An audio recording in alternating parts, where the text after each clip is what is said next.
Okay, hello. Welcome everybody. Good evening.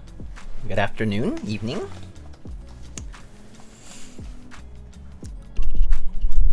Let's see who is here. ODN, hello. It's the Cakes, hello. TV Slumpy. Draxion. Is this a new unicorn? It was a commissioned unicorn. One of the several that have been commissioned in recent months, or I guess recent year or two. It's one of those. A client of mine sent it out for me to build. One Drunk Man, Yuka, hello Eric, Peaches, good day. Laligator, hello. Elf Kingdom, Tanuki, hello. Who needs sleep anyway? What time is it on your time zone? Thank you so much for the 3 months. Oh, 3 months. You can get a sticker if you want. If you do exclamation sticker, and you can fill out a form. It's also down in the panels below. Alright, let's get started. Alrighty, well, hello everybody. Happy New Year to everybody. I hope you all had a great holiday season. It's good to see you all again. It's been a while. Been a little over a week for me now since I last streamed, and I've just been busy. For those who might not know, I've been a little bit miserable trying to get some stuff done, but it's getting done slowly, so that's a good thing, right? Mr. ODM, One Drunk Man, thank you so much for the 17 months. Wow. I've been waiting all year to sub? Come on. Is this where I get the happy brain chemicals? Hopefully. Hopefully you do get some happy brain chemicals from here. If not, I understand. I made some hot chocolate. You guys know Abuelita hot chocolate? It's like I guess it's a Mexican chocolate, right? It's a Mexican chocolate. Do you still get sebeton? No, I don't. No, I don't. I'm old enough that that is no longer a thing. I'm pretty sure that hasn't been a thing since I left home, so that was like 10 years ago now. So yeah, no, not quite. So for those who don't know what sebeton is basically money that you get when you greet your particularly parents, but older family members during the New Year's. Basically, it's like the same concept of red envelope for those who know from like Chinese New Year. But you basically get like money from your parents or like your relatives for you to spend on stuff that's important to you and whatnot. Normally they'll tell you like spend it on something good like education or clothes or something, food, something yummy. They'll say that a lot. Get something yummy for yourself, will ya? Can't stay for the stream, but just wanted to say and good luck, have fun. Thank you so much, Morning Coffee. Hey buddy, I hope you're doing well out there in the far east, north and east of the world. Hope you're having fun visiting home and traveling. Hope you're safe, all things.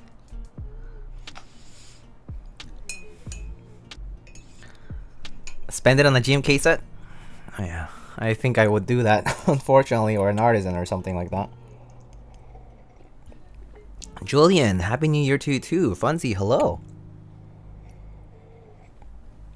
These new keycaps are food for my eyes and fingers. Very true, actually. I mean, considering how much time I personally spend, at least, on like in front of a desk, in front of the computer, it's quite a lot. It's quite a lot. All right. So let's just get right to it. No point in delaying further.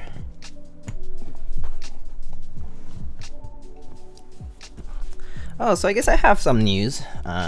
First of all, I actually replaced the gaskets on this Kohaku. Before it, I'm not sure if you remember, guys, if you did watch the Kohaku build a long time ago, this was the first prototype. So this is the early prototype, which I fortunately got to keep. And this is the one that has fewer gasket tabs and just had some, some minor issues, like it can bottom out, like it was a little shallow and whatnot. But I replaced it with newer, thicker gaskets because I wanted to reduce the amount of movement that this plate had. And so now you actually can see that it doesn't really move. So I replaced the bottom case gaskets for something thicker compared to what I had gotten at the time from Elaine, which were some prototype gaskets that she was trying to test out. But of course, turned out that those didn't work well, and so I replaced some with new gaskets that Elaine sent for me to try out. That were just thicker, slightly more firm.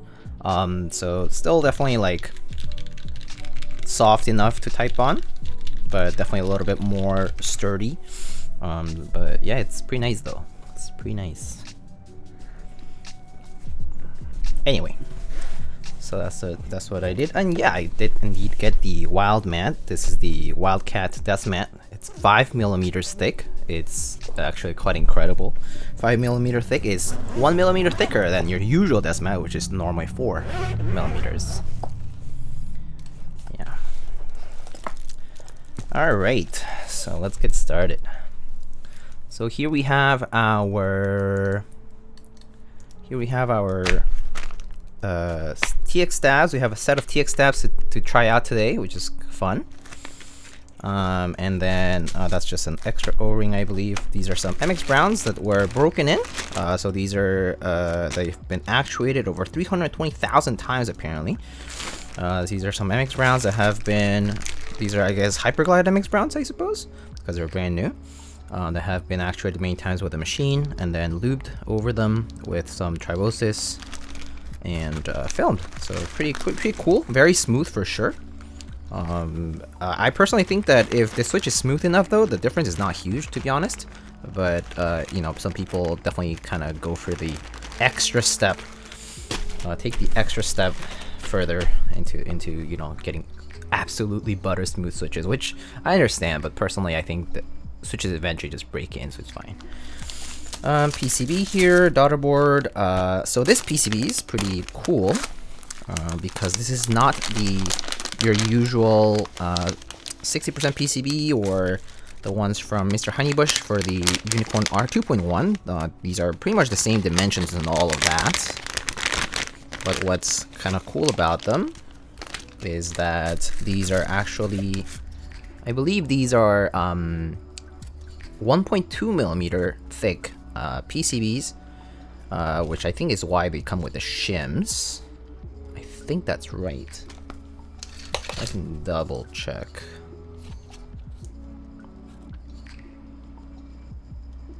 Yeah, I think this is 1.2mm thick PCB. The J60. And this has the these cuts that were introduced originally in the OT356 Mini V1, but basically the same idea, right? It's just like the idea is like, oh, if the OT356 Mini had these cuts and it was an O-ring mount PCB, then why should we not do it with the UNIKORN, which is basically inspired from that. So still the same PCB though. It has a fixed left shift, fixed ANSI enter, no ISO here, and then you have split backspace availability, 7U and 6.25U, north facing enter and spacebar. Something to note: the north facing enter especially is something that's particularly unique to the UNIKORN. So anytime you get a UNIKORN plate and PCB, you should always make sure that they're compatible. So yeah, so there's a Mechlovin PCB called the J60. So it's QMK and VIA compatible. So yeah.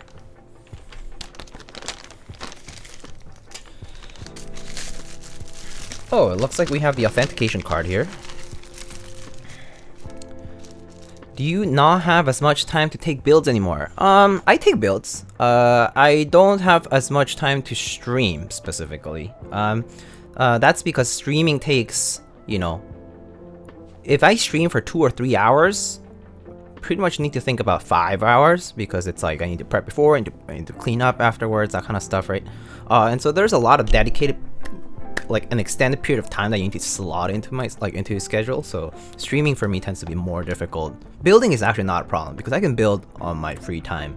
I can build on any kind of off time, because you can interrupt builds at any point, and do them later and so on. So you can do them by parts. But streaming, on the other hand, it's like you do need a big slot of time. So streaming is hard to do. So here it is. There's the Singa Certificate of Authenticity, Mechlovin and GSK.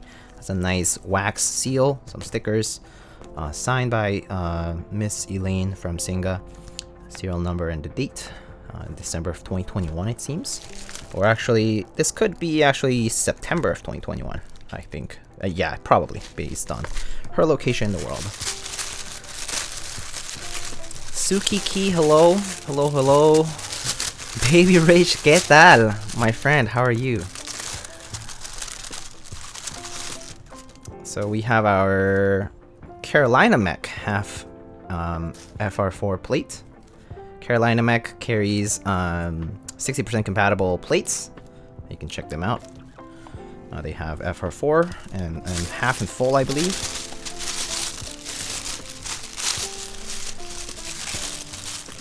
Temptation, hello, hello.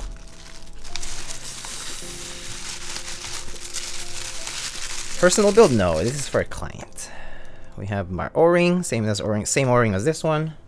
Just put it over here. I don't know what this is actually. Oh, okay.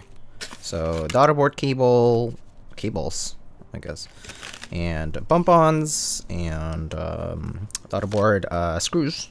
Something we'll need anyway in a bit. Over here, and then we have our case.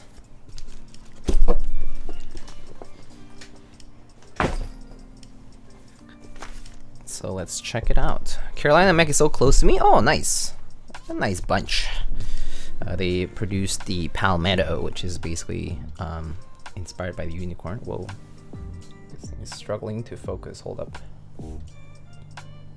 There you go. Just manual focus. Alright. So let's check it out, my friends. Look at that. Sheesh. Oh yeah. Of course, I turned the autofocus off when I needed it. But here it is.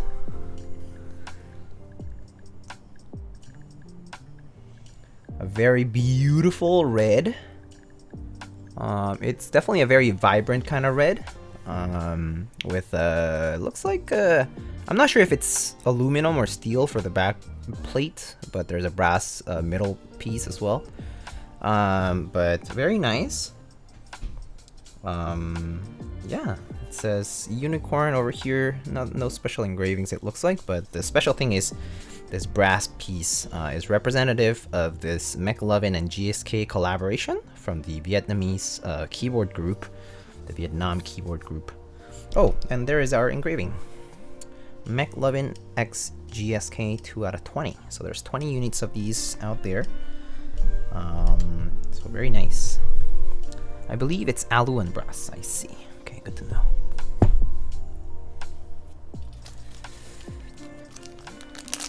Personal or for God's Army? Not personal for sure. I have not been participant on any of the UNIKORN commissions. I'll say that now. I actually was offered a slot at one point, but I didn't take it because it was too much money that I didn't want to spend at the time. That said, there are some commission groups that have, obviously are in the queue at the moment, and some that have been coming out. You've probably seen some of the other ones. There's been the Australian one, there's been the Hong Kong one, there's been the Singapore one, the Malaysian one, I think. Oh, was it a separate Malaysian? Yeah, I think so. So there's been a number of special commission groups for these UNIKORNs. Pretty nice.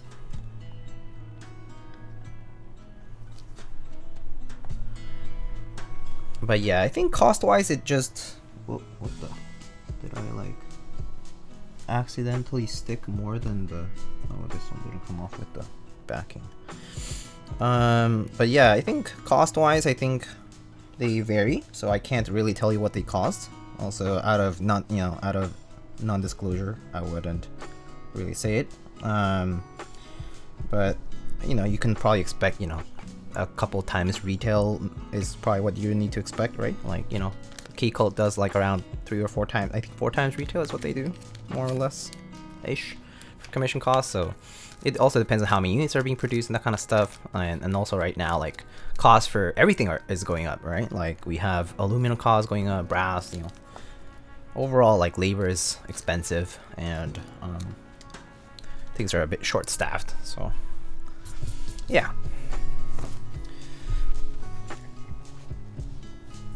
The HK one is nuts. HK is one of my favorite so far. Actually has Oriental elements and the weight design. Yeah, no, that is true. That is true. That is true. It is one of the nicer ones. But that's it. I think all of them are pretty good. All right. Let's just leave this here. I guess I don't need it right now. So I'll just leave it there and disassemble the rest later, because I don't think I need to do anything about that. Okay. So let's just take this out. Looks like I'm definitely going to need one of these cables. Put this aside. Got our daughter board here. Shims, PCB, switches, and steps. So let's test out our PCB first. Cute Desmat, thank you, thank you. It's the one from... bought it from Mikibo, but it's Wildcat's design. I've heard there are issues with the stock wires and TX steps. Have you had any issues? This will be the second time I try TX steps. The first time I tried them, I didn't have any issues. But what issues are you quoting? Like what specifically is it the issue with them is what I'm wondering. But I haven't had any issues, at least for the first time I tried the TX steps.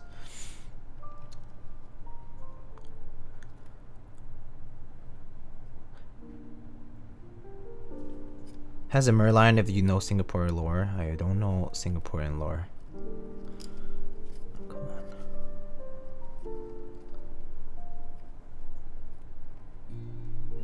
I also kind of feel like I wouldn't want to necessarily participate in a commission that's of a region that doesn't pertain to me. In the sense that, well, I can't identify with it, right? And I don't know, I feel like it's just wasted on me. If I do that,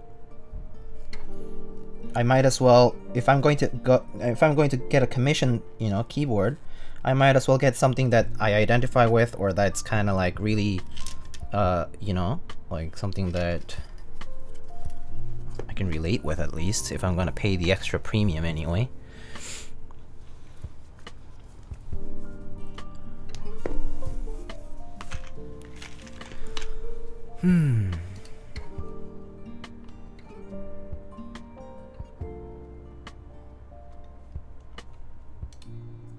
Are you dissing Peaches? No, I mean, it's fine.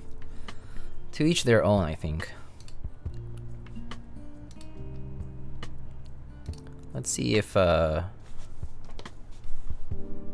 identifies it. Oh, nice. Okay, cool. VIA identifies it right away. Alright, so we're gonna use let's go for left control. So we're gonna do 7U bottom row and split backspace and split right shift.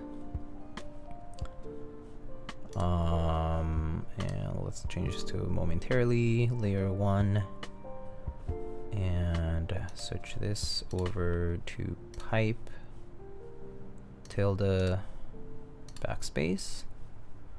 Control Win Alt space. Where's our Alt Win Control? Okay. And then I guess I'll just program the rest now so that I don't have to bother with it later. Normally I'll just do delete here. No need for insert. Caps lock. No need for these for now. Let's see.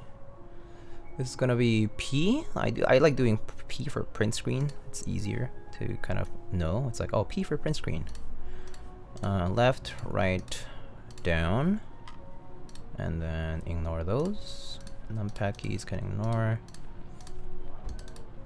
And then let's get some navigation cluster stuff. Oops. Home and end. Alright, so HKB layout basically. Should be good enough for now. And maybe I'll put a reset on the R. I normally sometimes just do that for the sake of having something that I can reset. Just in case. And then I'll save the layout in case I lose the configuration. Okay. Test it out. Such a responsible streamer checking the PCB before building. Are you trying to say that other streamers don't do this? I guess a lot of people might not. I have seen people who haven't, so so I get it.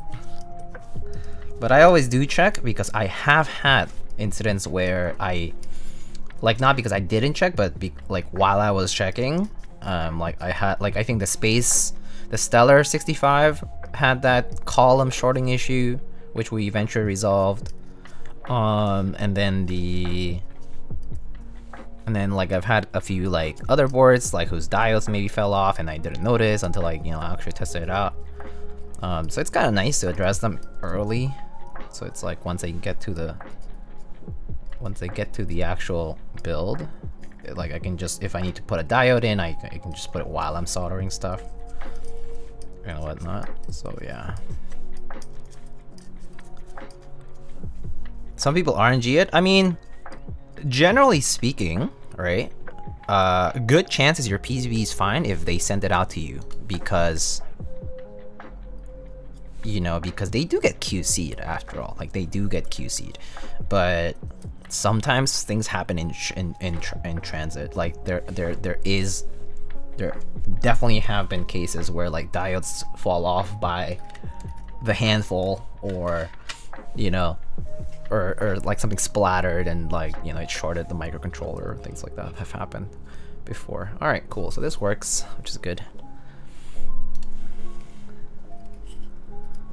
Oh, Janky, hello. How are you?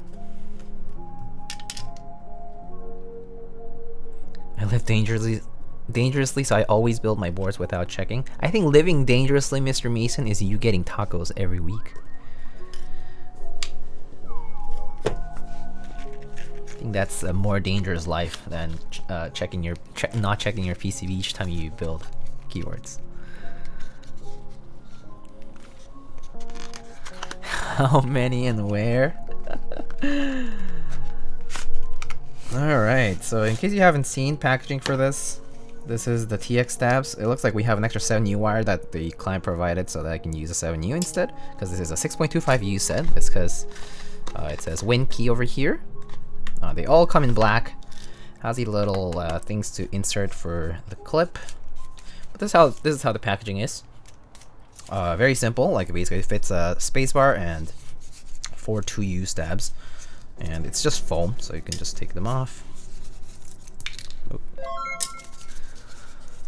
Oh, Pork, hello. Wow, it's been a year already. Thank you so much for the tier 1 sub for a year already. Happy New Year to you, by the way. Hope you're doing well.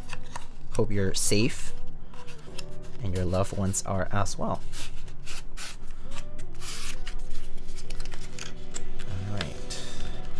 I guess I'll take out this guy here. Sounds like 7U sold out instantly and they had to get a 6.25. So I believe they actually... So funnily enough, the person who had me try out TX stats for the first time is the same person who sent these. And they did have a Win keyless set. So they used the Win keyless set on the other board. And they're using the Win key one on this plus the 7U wire. So yeah, but likely because there's like a one of each kind of thing.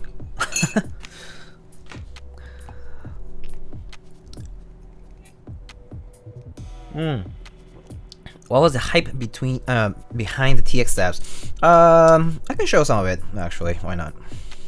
Let's get a regular clip in so I can show you the difference.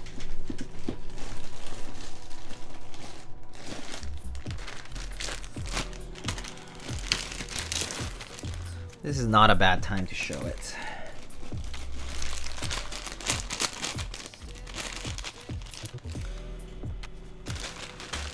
Okay, so you can think that the wires are basically just kind of nicer quality, let's say, in the sense that they're just, you know, they make sure they work, they QC these things. But the big difference, let me see, let me zoom in here.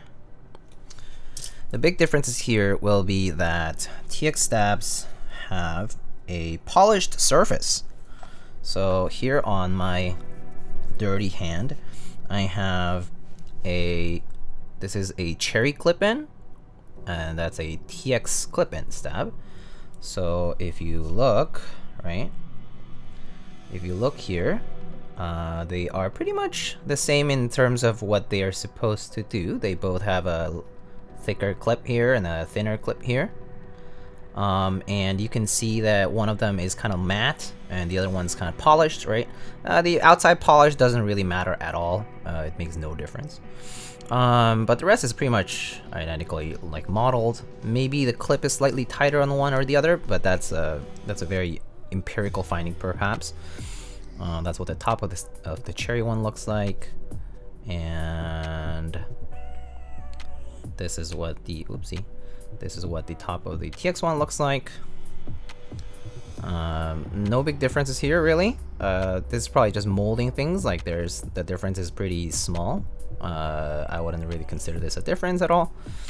But the main thing is that TX ones have a polished surface. So and this applies to every bit of the plastic is kind of like very, very smooth. So you can probably expect that these housings will be, these parts will be extremely smooth, just in general. Another thing to consider is that so the reason why a lot of people avoid using cherry stabilizers sometimes is because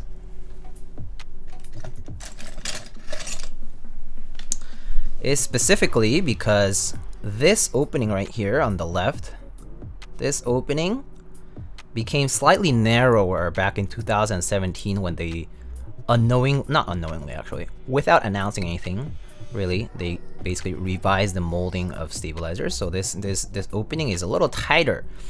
A tighter opening is not necessarily bad, but the only issue is if your wire, like the length of the wire, the thickness of the wire, that has some variability and stuff, right? Obviously, anything in machining has variability. So this slightly narrower opening means that it is slightly more likely for the wire to rub. Whereas, you know, you can see that the TX1 is slightly wider here, which gives it a little bit more freedom to move. Again, it's not a big deal. Clip-ins still work fine. It's just a slightly tighter tolerance to manage. So it depends on your wire too.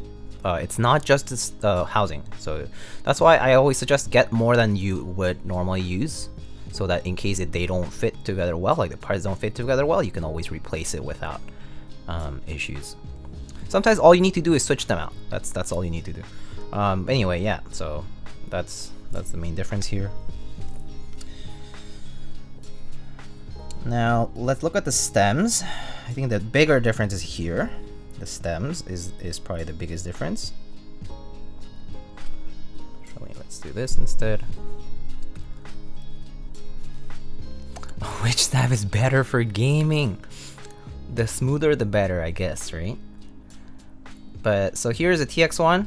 You can see there is a, you know, there's that like line going down, the same as the cherry one. I guess these are in opposite orientation. You can see that the TX1 is actually just a straight rectangle over here, whereas the cherry one has this opening here. And the main reason the opening is there is because of these legs. And normally when people say, oh, I clipped and lubed my stabilizers, it means they clip these little L-shaped legs out with flush cutters.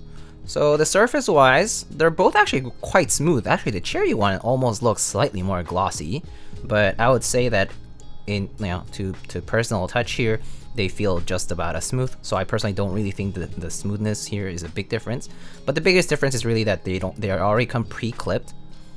And I'm assuming the opening here might be slightly different too.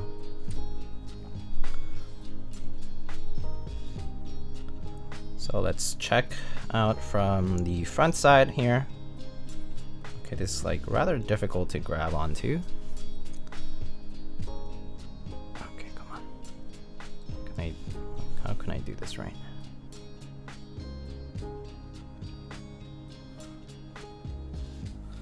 Okay. So you can see here. Oh, okay. Come on now. So you can see here now. The opening is slightly wider, perhaps? Actually, no. Let me see the orientation here. This is really hard to do properly. It is very difficult to grab at the same time. But yeah, the idea here is that this part is slightly different too. Oh my god, my hands. Looks like maybe the TX1 they're about the same, but the top opening is smaller and it gives it a little more room there for the bottom opening, right?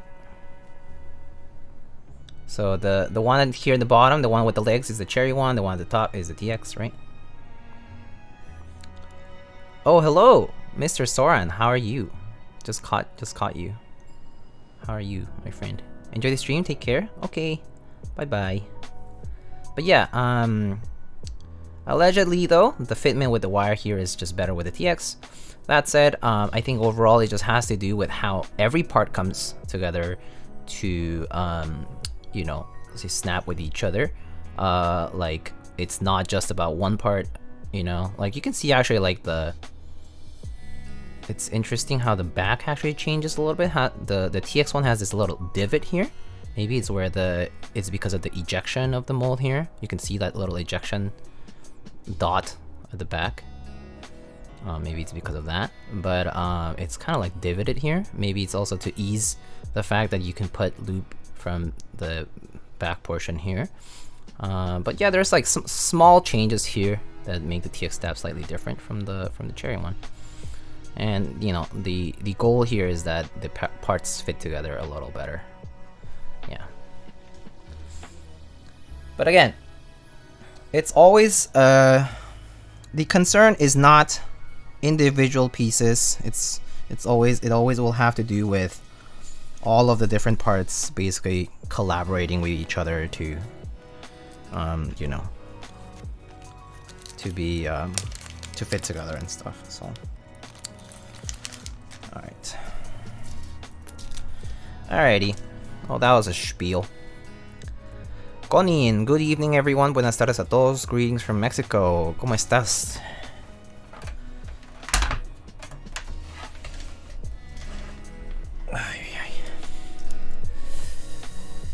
Alright, so we need only 3 stabilizers today because we are... Wait, I think I disassembled more than I needed. 1,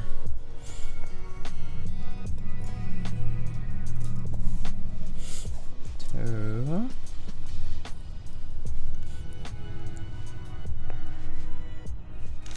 and 3. Okay.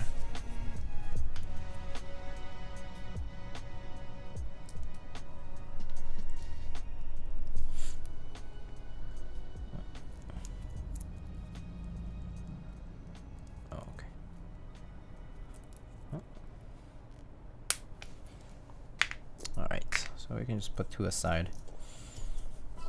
So I'm just gonna lightly lube it with 205.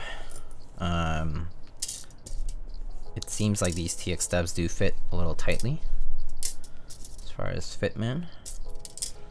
Wire wise, I don't really see much of a difference. They look to be about the same diameter to me. So I think we should be fine.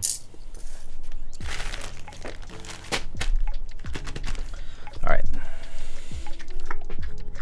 Nice PPT Noel launching tomorrow. Very nice. Does this lead to some common mods not being viable with the TX, or are your options pretty much the same? They are the same. Oh, well, so I guess it depends, right? I think the consensus would be that if your modification for your stab is meant to like fill in space and like the gap is already smaller with like, let's say like maybe the TX1 has like a smaller gap like for you to like apply lube into, or like for you to like put whatever material you use, right? Then you probably might want to avoid anything that's too thick, because otherwise it's just gonna jam the system, like the mechanism. So if you used to apply like, you know, let's say a certain quantity of lube or whatever, then you might want to kind of half that or something. You can always start small, like you can always apply just a little bit and then put more as you go.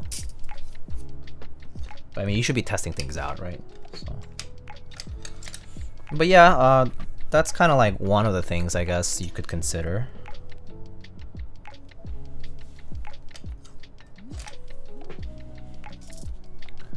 Holy mod avail? I haven't really done holy mod stuff, but that's also because I personally don't really think it's that effective. Specifically because holy mod does rely on like a band-aid that kind of has to stick there, and I think once you apply lube and stuff, it also like the adhesive doesn't work that well with the grease in there. So I personally don't like really think it's that effective.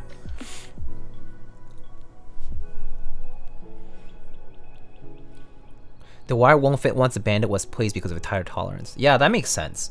See, so like, if you're used to doing things where it was done for a stabilizer that had the capacity for like a certain modification, and with like a tighter tolerance kind of housing, you won't be able to do that anymore. Or you'll have to at least change it up somehow. So I would say, you know, be a little more mindful. Like, you know, you can always test it out with one of them, and you know, maybe you can toss that out if it really doesn't work out. But yeah.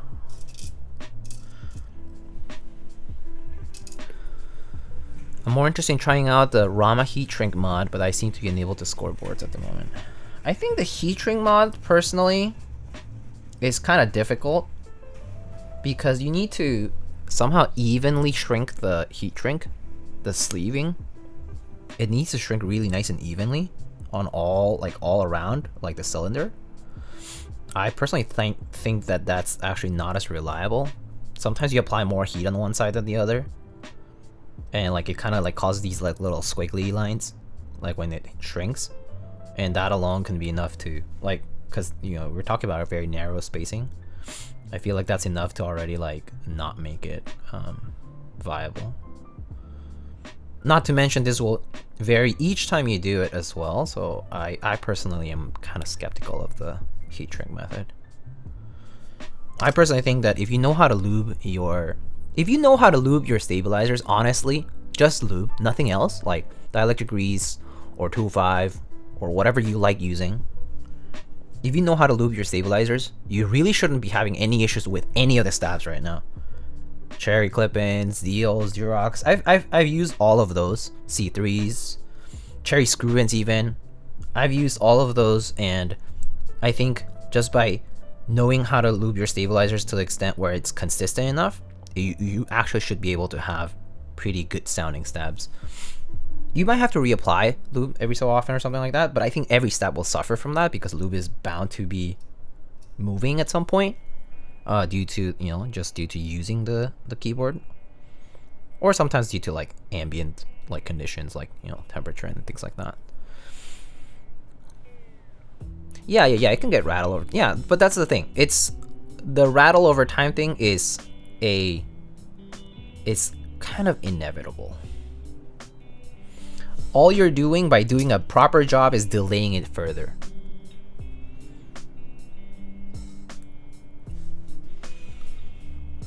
My New Year's resolution is hoping we get one stream where holy mod or wire balancing doesn't get mentioned. I don't think that'll happen ever.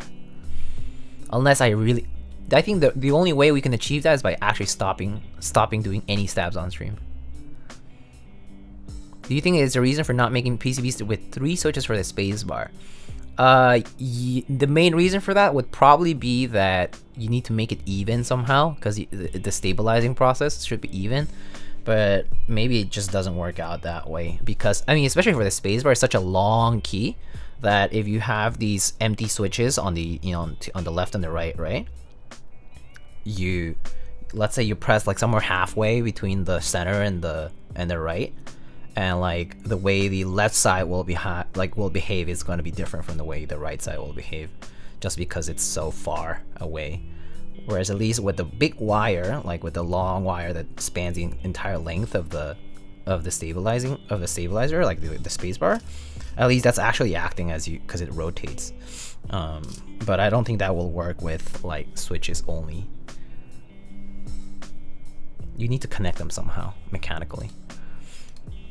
Yeah, this is because mechanically it doesn't make sense to have action at a distance if it's not connected. Yeah. People are unwilling to accept that. I mean, yeah. I think it's just, yeah, it is difficult to somehow think that there's no solution at all. But I personally do think that it's just like, what we're trying to do is make the experience as good as possible when we build. But yeah, there definitely is no reassurance that it will remain perfect for a long time. Like perfect being defined by whoever whoever is doing the job. So, and even for the most perfect craftsman, right? It's like nothing ever ends up being identical each time you do it. So, XHG-BDZ has been a game changer for me in lubing stabs. Yeah, so XHG-BDZ is nice because it is thicker, more viscous. Helps in it helps in having that substance stay, the viscosity, the extra viscosity. So that part is very nice. But that said, it is I find it to be a bit messy personally. I prefer 205. It's a little bit easier for me to apply less or apply more. So it's a little bit more controllable for me. But that said, I know people disagree and say exactly the opposite of that. They say like, oh, well, I have a better time doing, using BDZ because I can control how much I put on the wire. Hola Daniel, ¿cómo te va? Wait, I lost a message for some reason. Yo tengo un Sunsky Aula Destroyer's teclado. I have no idea what that is.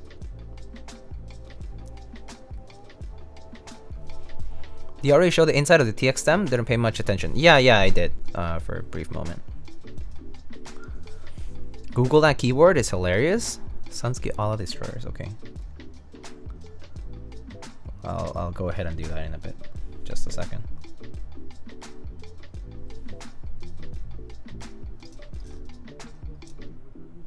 But yeah, so like for these TX apps right now, for example, right, I'm applying pretty minimal amount of lube, like a coat, thin coat of lube here on the inside as well, just so that things glide, but not much.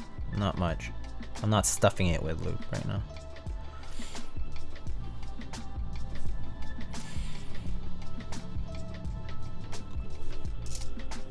Okay, what is this? What is this thing?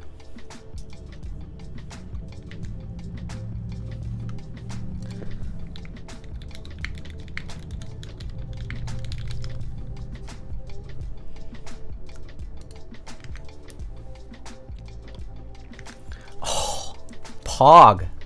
This is very PogChamp. Look at this. Look at this. Sun Sky Aula Destroyers. $41? $41. Wow, look at those. Look at those sweet red switches.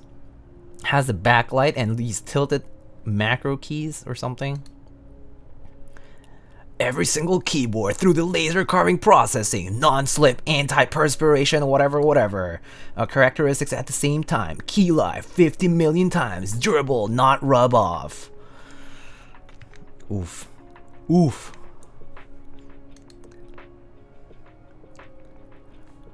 Put out the eyes, detail light, switch on state to keep normal cool glow. Sense of science and technology. This is like buy this keyboard to deepen your connection to your devices. I bought the All Destroyers, and I felt a deeper sense of connection with science and technology. It inspired me. It inspired me to apply to this program, where I can major in science and technology. I love science, because I love my keyboard. Basically.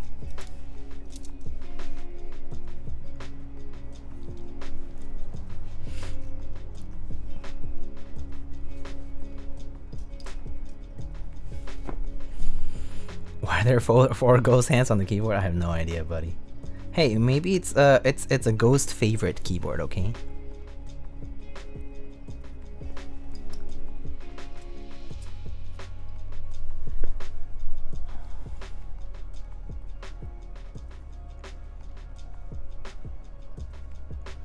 Ninewalker, hello. How are you? Happy New Year to you.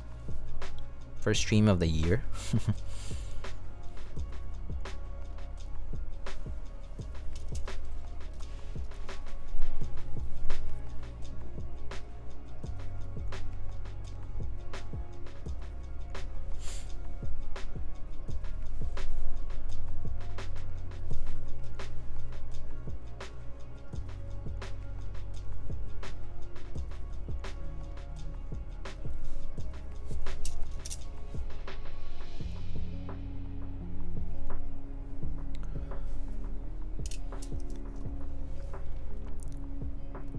Does the keyboard you're using now have EPPT green white? No, it has a GMK camping right now.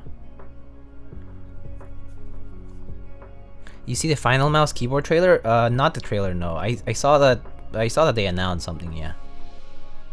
I don't really bother watching like trailers and stuff, because at the end of the day, it's like they're just teasers. I wonder what the real thing is gonna be. People are saying like, oh yeah, it's gonna be the keyboard with holes and stuff. Like they're mice.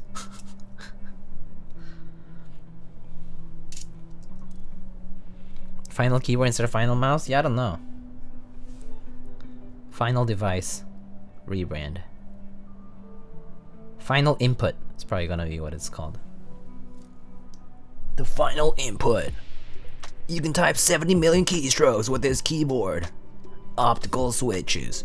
Gaming enabled. RGB.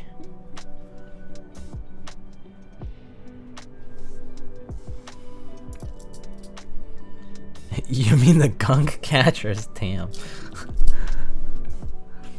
Endgame poggers? Yeah. Final dot works. Yeah, everything dot works, yes.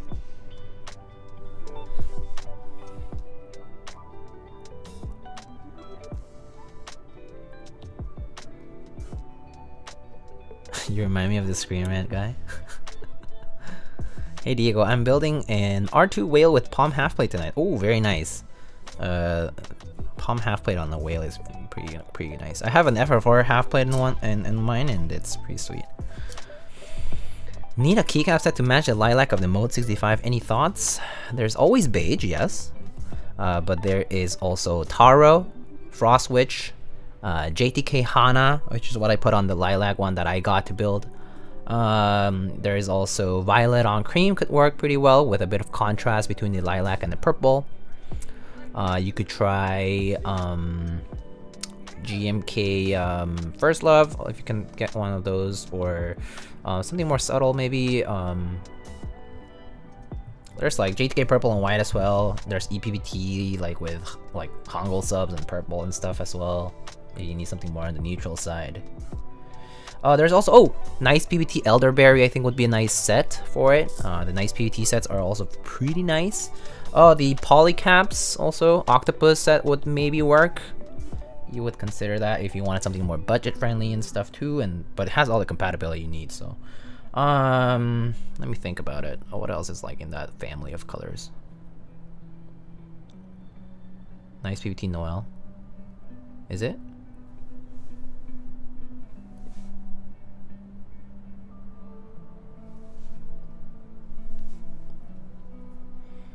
You can also do base set on purple. Yeah, you definitely can do a lot of neutral colors on brighter or kind of like accented slash vibrant color is a good combo because it helps ease the burden on looking at such a vibrant color.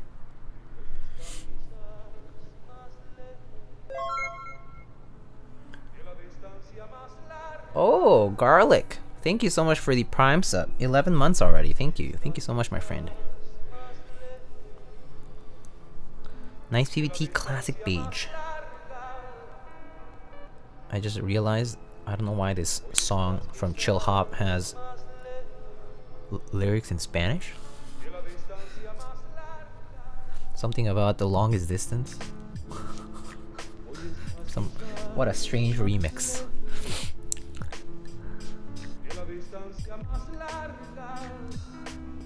Yeah, you know what's más larga?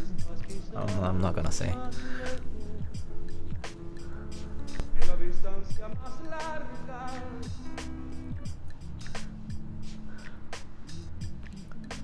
¿De esta?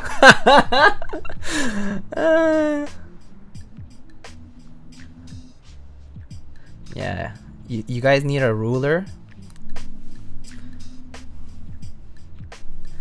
An immeasurable one.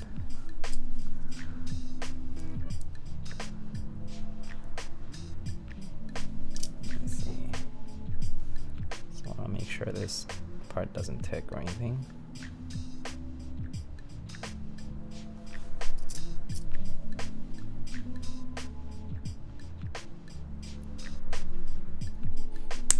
Okay. Obligatory. Estás estúpido as fuck. Estúpido as fuck. Gotta love the Spanglish, dude.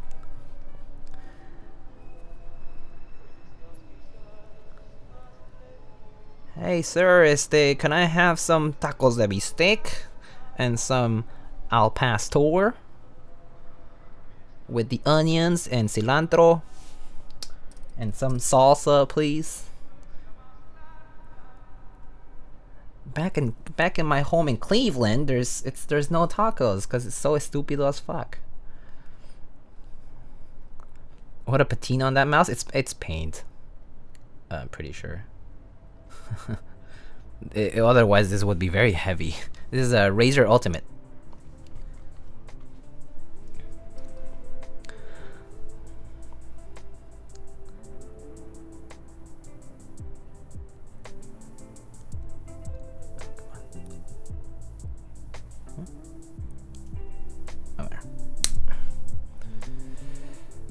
Do y'all use 1440p or 4K? I'm on 1440p personally, because I'm on 27-inch monitor. 27-inch monitor, and then I have a 24 on the left here. My 24 on the left here is vertical.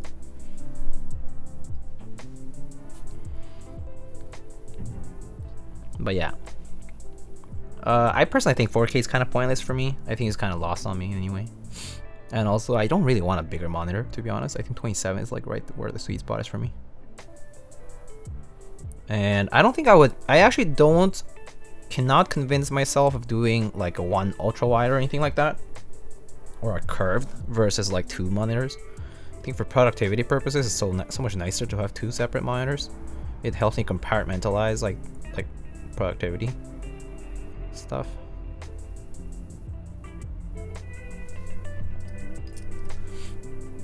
I don't know what you guys think about that.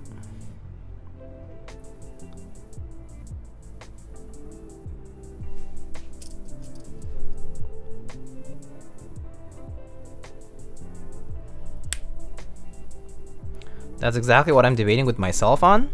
Yeah, I prefer two. I prefer double monitor. I have one horizontal, one vertical. It's just the easiest way for me, because I do read a lot of documents too and stuff, so the vertical one is pretty nice for that. Or the vertical one is nice to have like several windows like on top of each other. Like, I mean, like one above, one below, something like that. So you can like look at multiple applications at once, or switch between them more easily without having to minimize the other one. I think that's the part that's the nicest about using like multiple monitors, so having separate windows like that. I don't like the mess of having a single monitor where I have many windows in the same monitor, but it's like this large horizontal, you know, like ultra wide or something like that. I feel like that's kind of like weird. for the layout. I stack an ultra wide over my 27 with a 24 set to portrait on my left. I think stacked, yeah. So I actually don't think stacked is a bad. I think like if I got a third monitor, I would probably also stack it up. Because if I do it to the right, it would take up too much desk space. I would probably stack it up, yeah. Like have one more over here or something. Or like have like a wider one more, and then yeah. Something like Visionaire setup is pretty much what I would do, yeah. Just get VR goggles and simulate having monitors.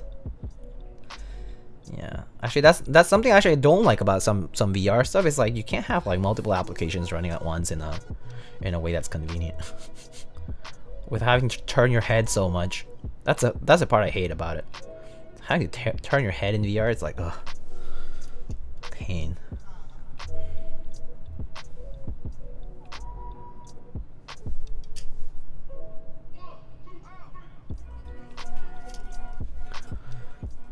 On the metaverse, everything is possible.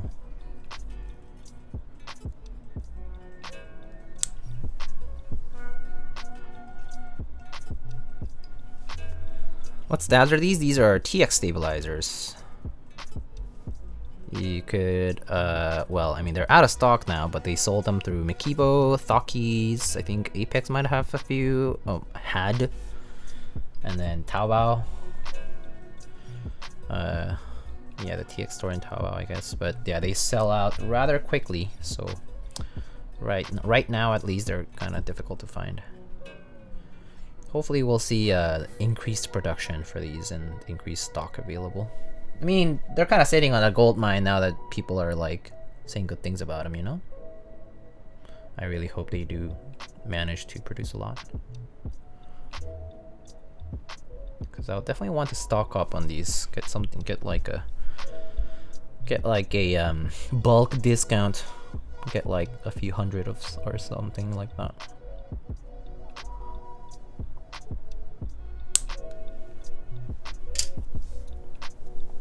Stabies? Yeah, I mean, we're still waiting on that too. No sé, eres invertebrado.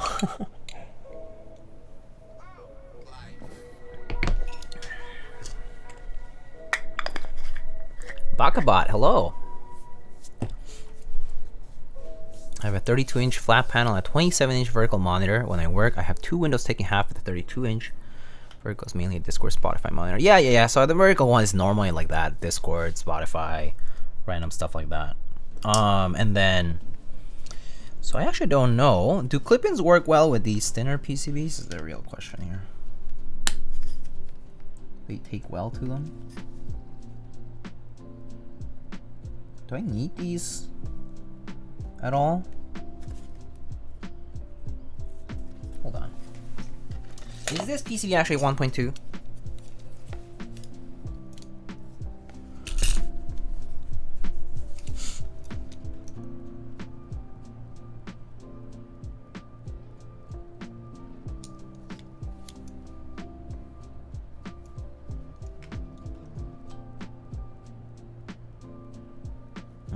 Why is it not zeroing out? Hello? Oh, maybe the battery's kind of low. Oh. Huh. I guess based on that, it should be. Let's say this may be a regular thickness. So what are these shims for then? Are the shims even useful then? I think these might clip in just fine. Do they? Do I need shims? Let's test it out with and without. How about that? Let's test out with and without the shims. The mouse is dope ASF.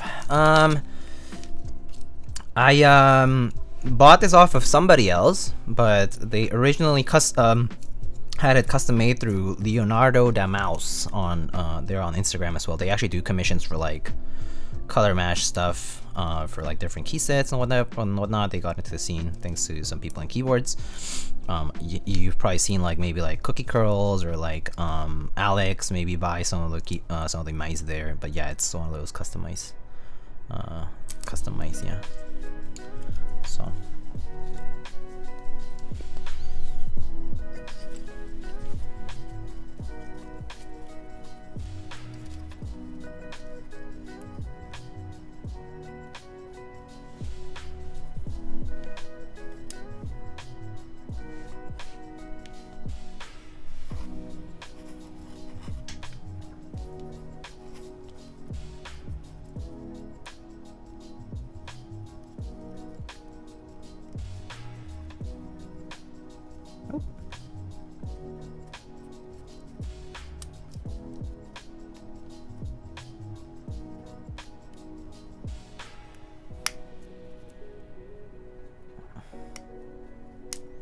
Oh, how annoying.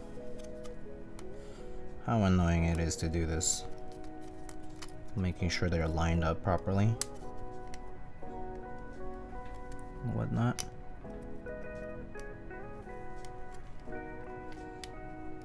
Whoop!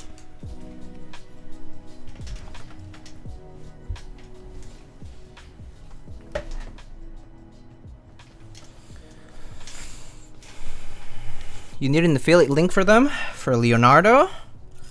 The mouse? I mean, I don't think I can get a little affiliate link if I haven't even purchased a single mouse from them directly, you know? I haven't commissioned anything from them, like, personally, so it's like kind of asking for too much if I said like, hey, can I get an affiliate link? I have a mouse from like the ones that you made but from somebody else, but I never commissioned you in any way before. It's kind of KEKW. It's 2 AM, I start working 6 hours, so have a good one. Oh, Alligator, have a good one. Thank you so much for coming by. You must be in Europe or something. Okay, this is a pain in the butt. How do you do this? Can I just do this from the top instead? It should be so much easier, I feel. Doing this from the bottom is a pain in the butt. Because it's not like a screw-in stab where it just holds from the screw. I think I'm just gonna do it from the top. What's the point of doing this from the bottom?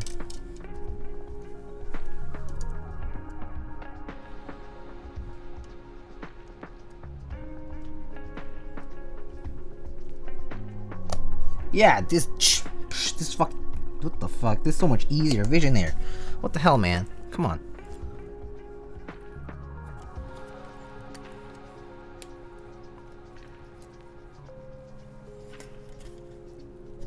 Have you seen TX Keywords Bog TKL? Yeah.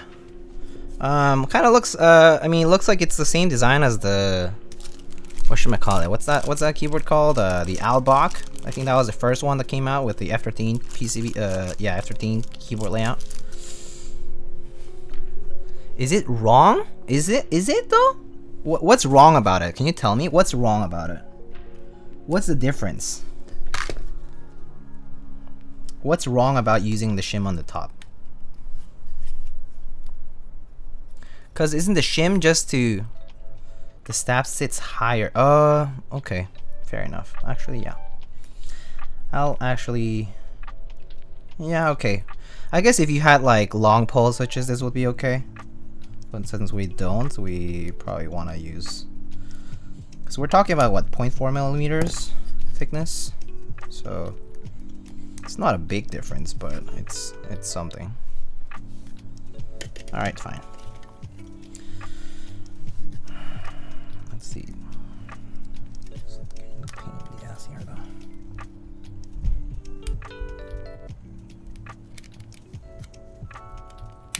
Ah, there you go. Whew.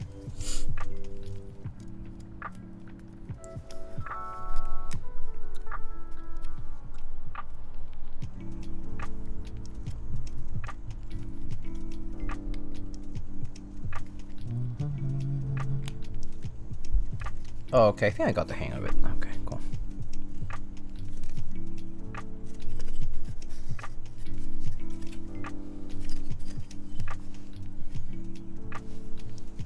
Inserting these clips seems like a bigger pain in the butt though. These small shims, these like basically the equivalent of toothpick mod here. 'Cause they really don't like to go in. From what I experienced the last time I worked with these, they are a struggle bus to put into the stab. It's almost like I want to open this up slightly.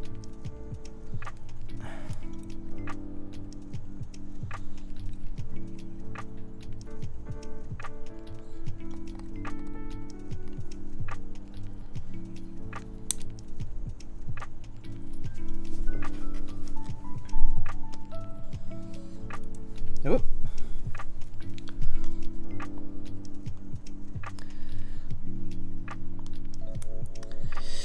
Guys, stabs are gonna take like 2 hours at this rate, because even if it's only 3 of them, because holy hell, this shim does not go. I mean, this like little toothpick mod equivalent thing just does not go in. Holy crap.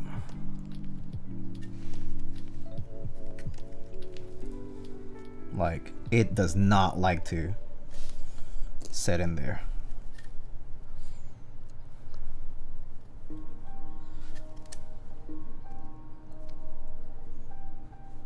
It's like, how do you even... It's like, I almost just want to grab some toothpicks instead. Can I just do that? I feel like toothpicks much easier. I have to hold open with flathead? Oh my god. What a pain in the butt to do that. Goodness gracious.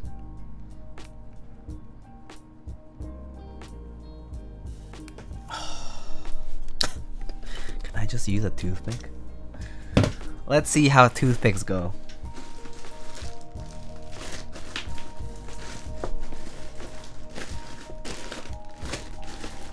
Well, if I can find them.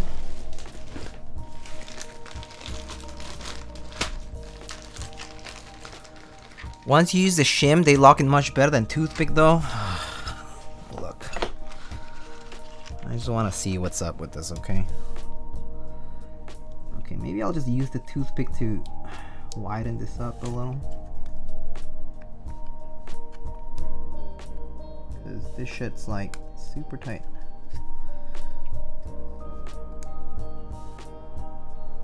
Yeah, even the toothpick is kind of having a hard time in here, to be honest with you.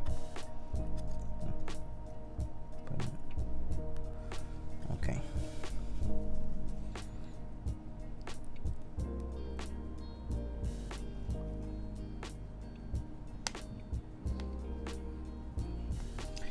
Yeah, I don't know about this. Let's see if the flathead thing works.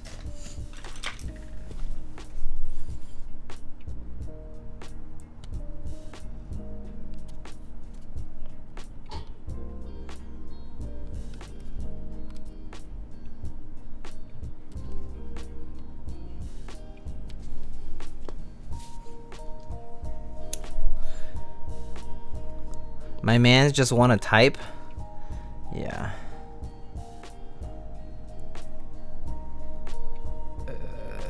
I just want to get to build this thing. What a struggle bus. Oh, there. Whoo! Sheesh. Okay, if it falls off, I'll seriously be so mad about it. Oh no. Okay, come on. Come on now.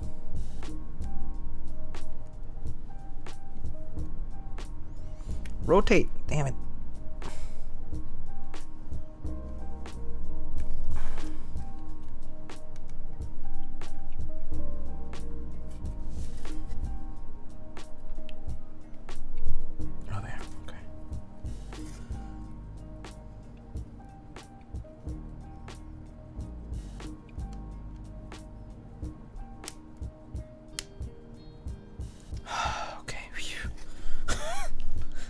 Took me a while. 2 hour stabs. Here we go. Poggers.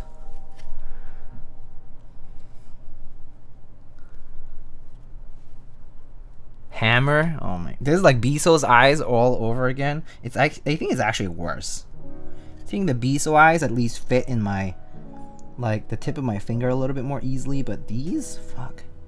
Because they're flat, these ones. Like the Biso eye thingies are at least cylindrical.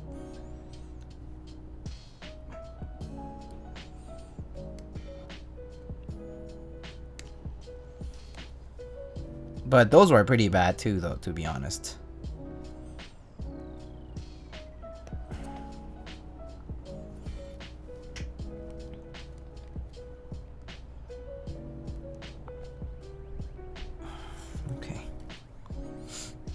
It's in? Nope, not all the way. How come? How come it's not all the way in? Is it the shims, maybe? Maybe the shim. Oh shit. Where did it go? Where did it go? Welp. I lost it. For now. Doesn't help that I'm wearing black clothes, huh? Oh, here it is. Wildcat made it seem easy, but he uses shims. I feel like the shims are making it worse. Because it's like blocking the way too a little bit. Okay, that's it. That's fine now. But it's not going on all the way. I don't know why.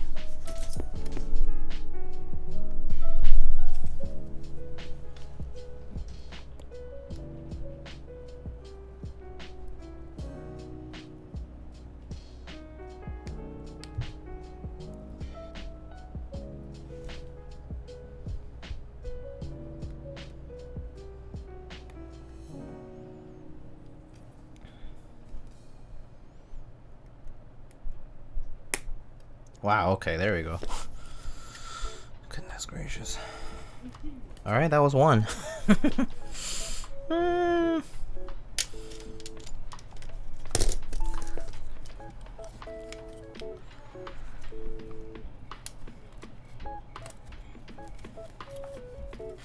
Now everything that I thought I was like, oh, I have the hang of the clips of the shims now.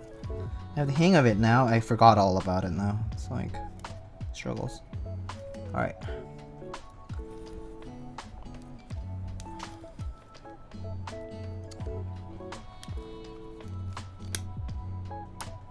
Okay, there. Nice.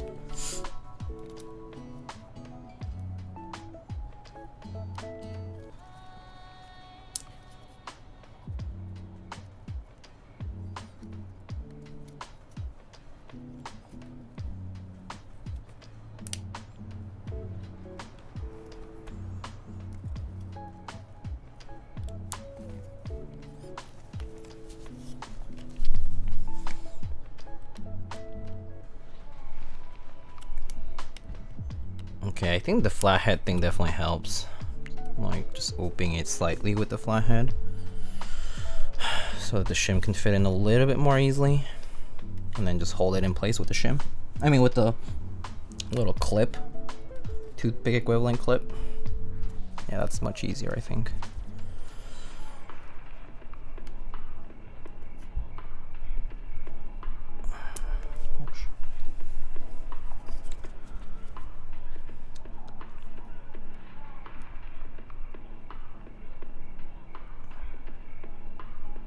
Oh, come on.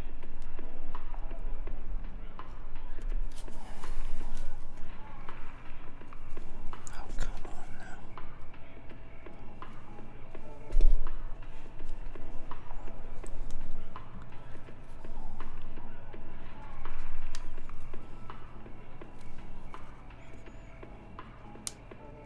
Well, to be fair, you know what would be kind of nice about these little clips that go into the, I mean like these little holders that go into the clipping portion, is that if they made them straight and you could just trim them off yourself instead of them coming in this way. I wish they came in the other way around so I could just like, in kind of like the same way you would do a toothpick, like you would insert and then clip, insert, clip, insert, clip, insert, clip. That would be much easier, kind of like the same way as a toothpick works. That would be kind of big brain, to be honest. Also, Nuka, hello. Thank you so much for the resub. Commissioned corn's so good.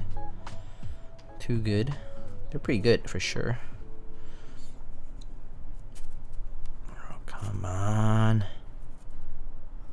Come on, little clip. Just freaking go. Go. Just go. Like.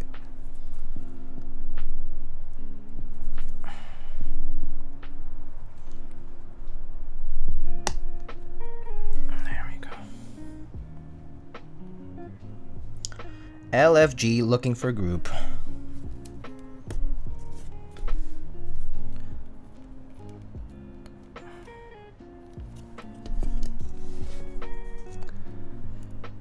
If you could break off the little stems that hold the toothpick things, that would be great. Yeah, that's what I'm saying.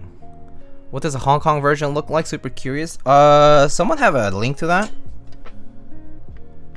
Someone who was part of that commission posted it, right? It's like on Instagram.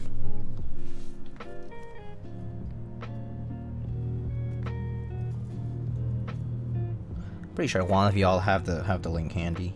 Should be around, floating around.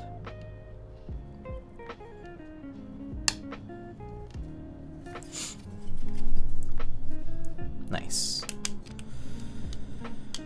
Alrighty.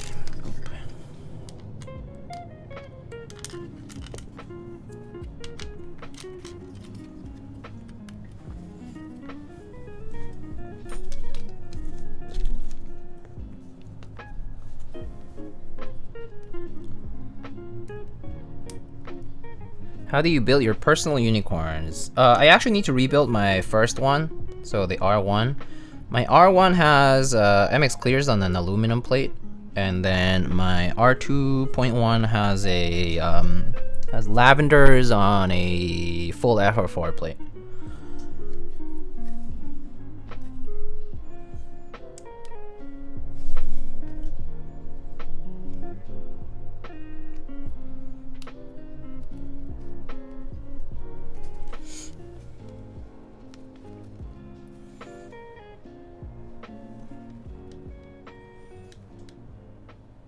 Come on. Hello.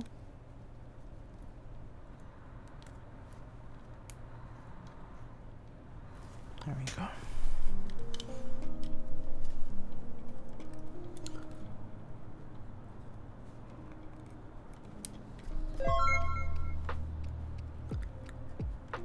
Yes, Mr. and Brandon. Hello, my friend. Thank you so much for the 10 months. Happy New Year to you too, Moon. How are you?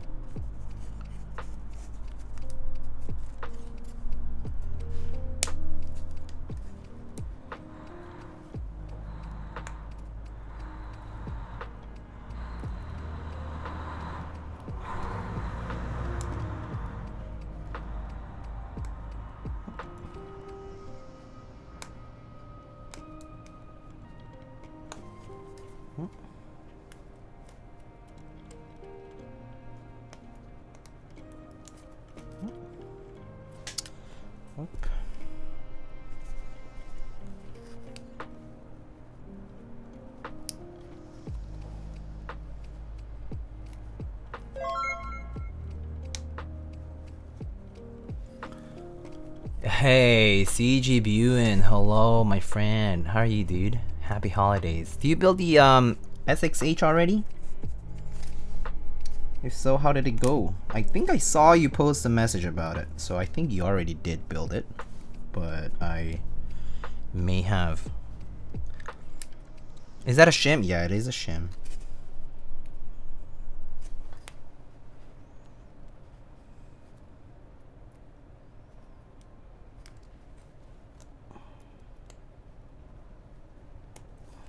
Oh, I think I broke this Shim. Oh, okay, yeah, I did.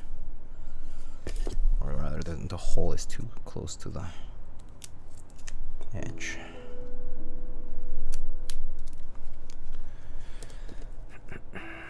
It is really nice. Nice. What do you end up building it with?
JWK Poseidon. Oh, those are very blue switches, so it's like a very blue build. You blued yourself.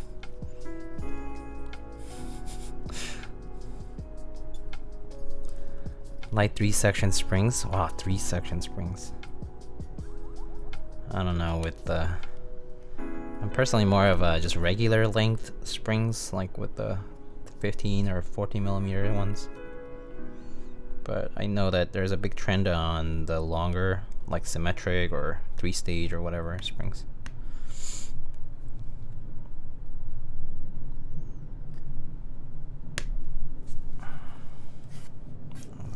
All the way in. The back of the Mr. suit is coated with PVD. Can I put 3M car paint film to protect it? I don't think you need more film than there already is, right? If it's already being protected by the PVD. Why would you bother putting more on top of it? If it already works as intended. You know what I mean? Would you be able to send it to have a look? Wait, no. Oh, wait, no, that's something else.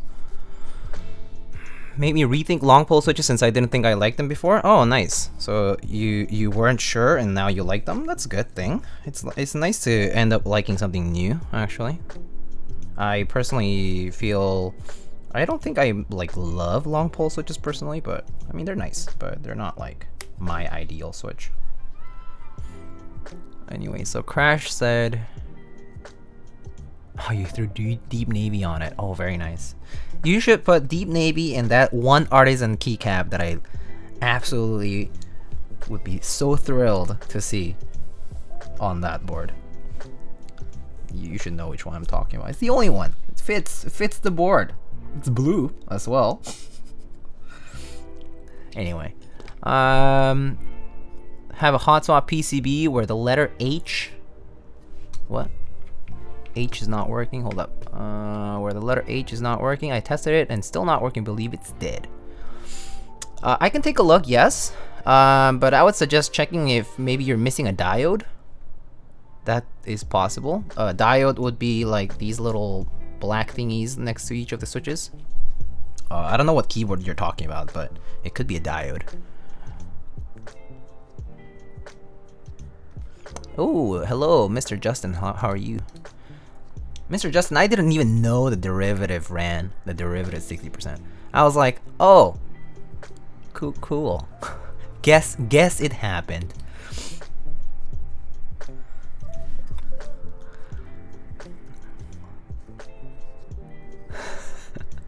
Mason loves using his copy pastas. Need to finish lubing my J-Wicks. Lubing does suck sometimes. I can tolerate it most times, but yeah, it can be very, very tedious. Come on. Damn it, Shim. Damn it.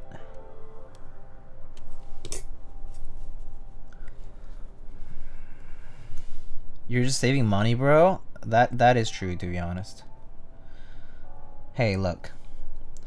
I was very excited to see what they did with the EM8. You guys have seen the EM8, the video that Mr. Kevin from KLC posted on the Instagram? Dude, what a sick board. What a sick board. Straight up. Amazing. Like, holy shit, so cool. Such a cool board. However, I wouldn't use it that much. It's a layout I don't use that much, first of all. And then second, like, it's just big for my desk right now. So it's not a board I'll use that much. And it costs a lot of money. So I ended up passing on entering that because I was like, oh, it looks so cool. But it's not my preference. So anyway.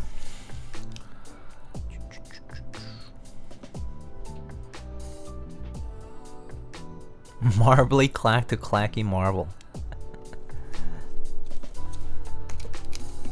Mr. Baby Rage, thank you so much for the 3 gifted to Poo Typer, Code Coffee Code, and Dan Melman. Thank you so much, my friend. I appreciate you so much.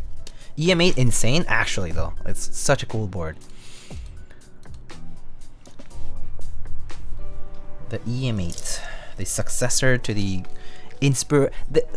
to the original inspiration of the TJR Alice is the EM8, because the EM7 is the one that inspired the Alice.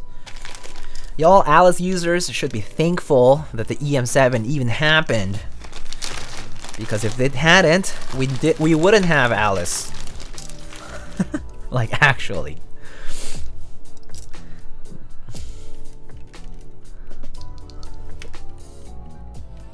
Respect your elders. You feel?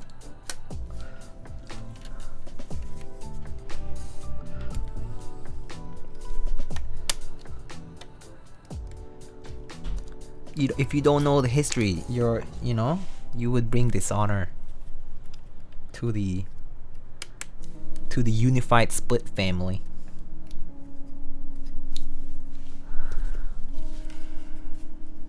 Anyway, I just want to protect from scratches and easier to clean fingerprints if I put 3M. Dr. West, I think it's fine to put a 3M film on it, to be honest. The question is, I don't know, do you think it would leave any residues on it? 3M stuff tends to be really good, just in general. What does EM stand for? It actually stands for ergonomic modified.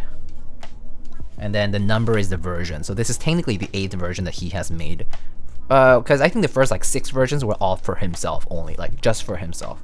Like he was like, oh, I want something that's different, that is better for typing ergonomics, and he would make these EM boards. So I think up to the EM5 or EM6, it was all like personal projects, and then the EM7 was the first like public project in 2016-17. We're talking about Mr. Syrian. Syrian is the designer of the Monte Bianco, co-designer of the Dolphin, along with Linworks. That was a collaboration design with Linworks, and this time the EM7 and the EM8 for some of the more popular boards out there. And I'm sure he'll be behind more. Where can I see the EM8? Just look for KLC's KLC. Is it KLC Playground Instagram? KLC Playground Insta. KLC _Playground _official. You can check it out here. Not trying to be rude, but why haven't you put in the switches yet? Not trying to be rude, but I can take as much time as I want to. If you don't like it, you can fuck off.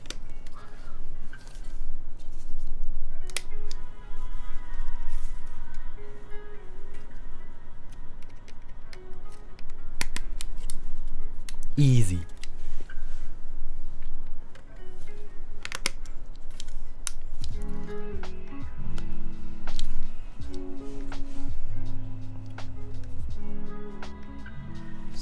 Yeah.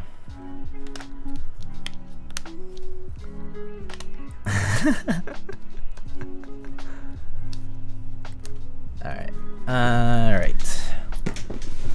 That's done. Lightning puts the die in Diego. Hiya.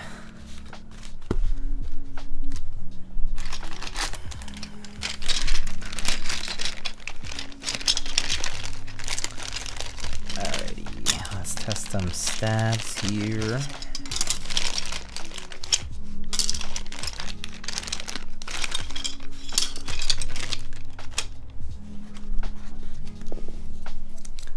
Totally unrelated. I've heard about issues with screw-in snaps and some gasket mount boards. I've heard that you can file them to fit. So can someone please explain this? Yeah, I can explain that actually really quickly. But the gist of it is very simple. The gist of that is because when you put the O-ring, right? You put the O-ring around this, right? Like at the end of the build, right? At the end of like soldering and all that, you're about to assemble it, right?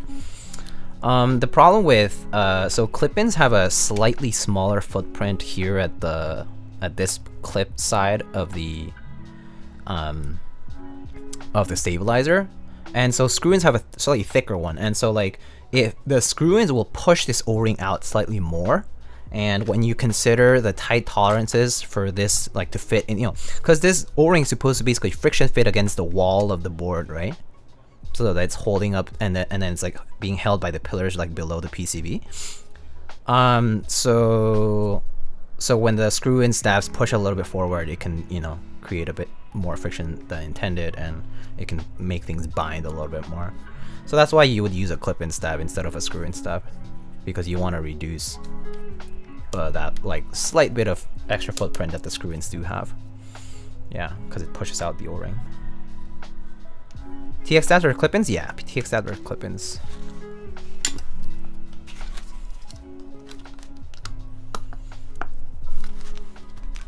Guys, TX stabs or clip-ins? Clip-ins is bad, right? So nobody buy TX stabs.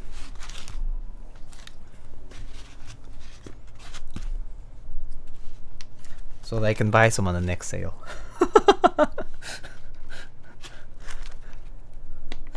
Because I missed them twice already.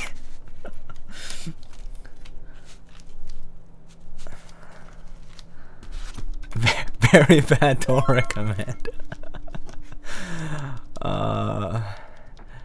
Mr. Juan, Diego, I love you a lot. Thank you so much.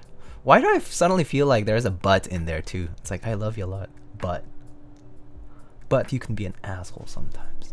Which is also true, actually. Thoughts on TX versus Stabies? I think both are pretty nice stabilizer, kind of like revisions in general.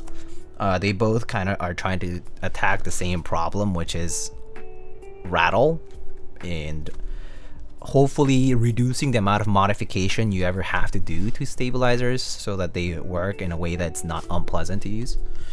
So personally, I think both are great solutions.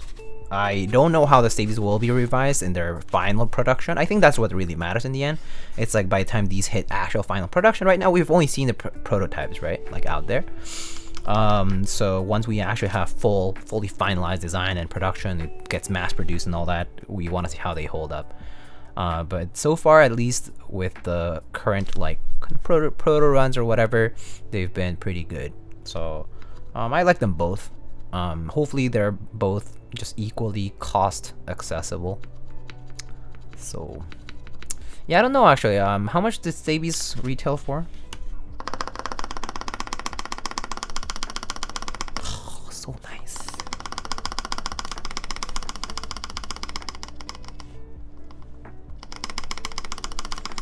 Look at this. No rattle. So good.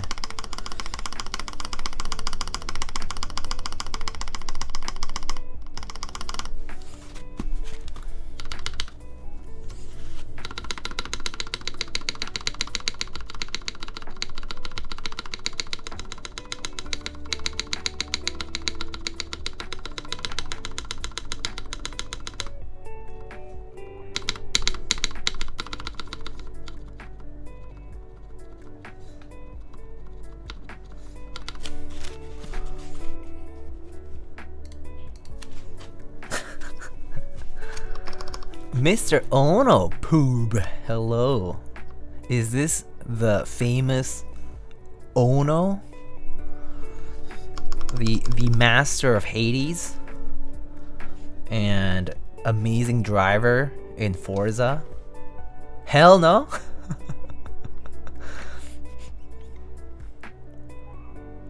As Stavies paid 30 after shipping, 22 USD. Okay. I mean, Durox stabs are about $24 shipped. $23 shipped. Cause I'm thinking like $18-ish plus $5 in shipping, which is 23-ish, 24, let's say.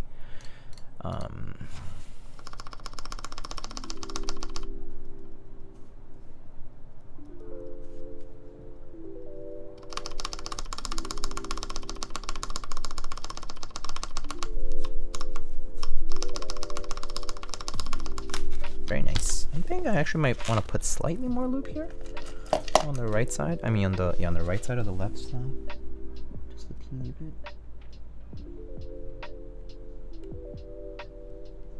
Okay. All right, that should be enough.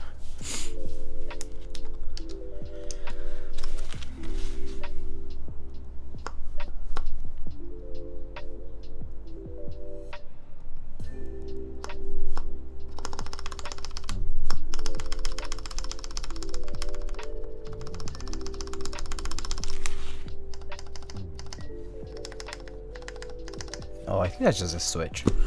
Okay, that's fine.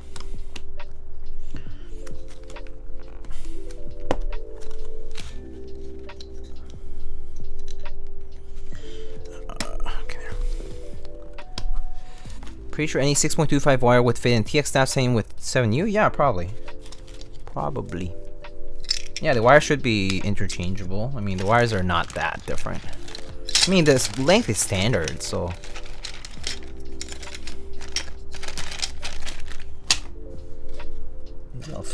Maybe I'll switch this one out here.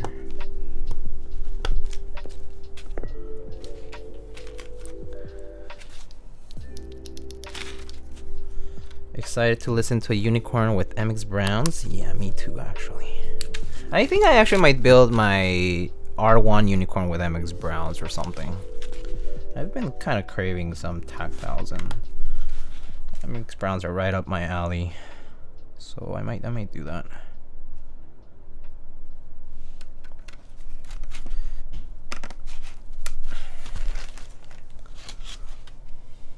Yeah, they're all based on the same cherry spec, yeah.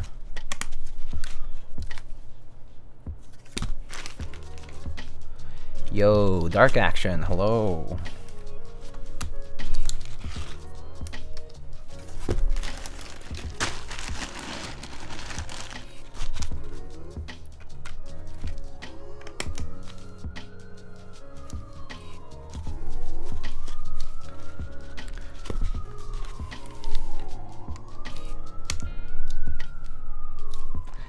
Incredibly Culture and Redfield light tactile enjoyer.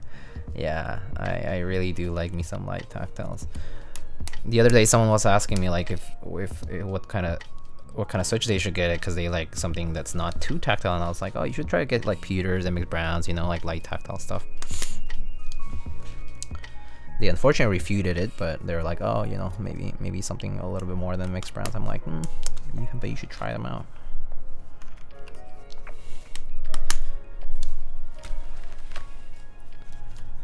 Oh, hello. How are you? Got the stickers? Happy New Year. Hope you're doing well. It's good to see you. Hope you had a restful winter break. If you are on taking some vacation, hopefully. How you doing? I'm doing okay. I'll be honest. I'm not doing all that well, to be frank with you.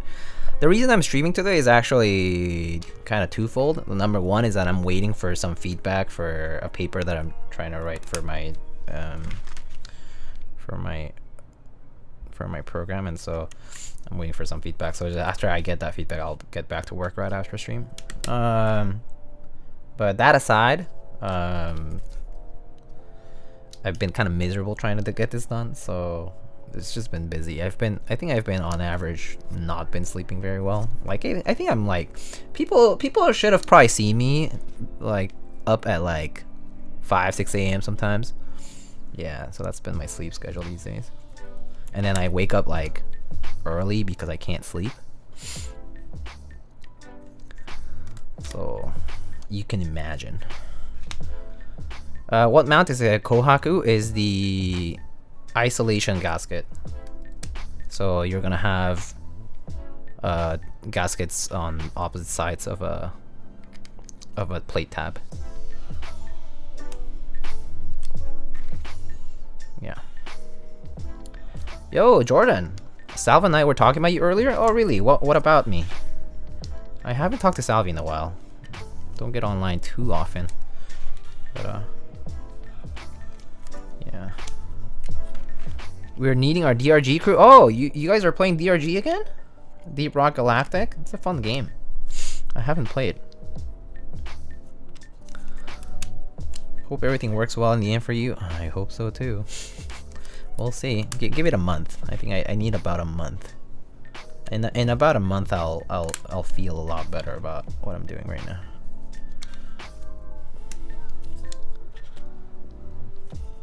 It's not that I won't have time to build keyboards though. It's more like that I'm just not gonna get too much sleep. Got back into it, yeah? Oh, cool. Is there like new content? Is that why, or just cause? But I mean, I've seen a few people get interested in it recently. Maybe they went on. Maybe the game went on sale. and people are getting into it.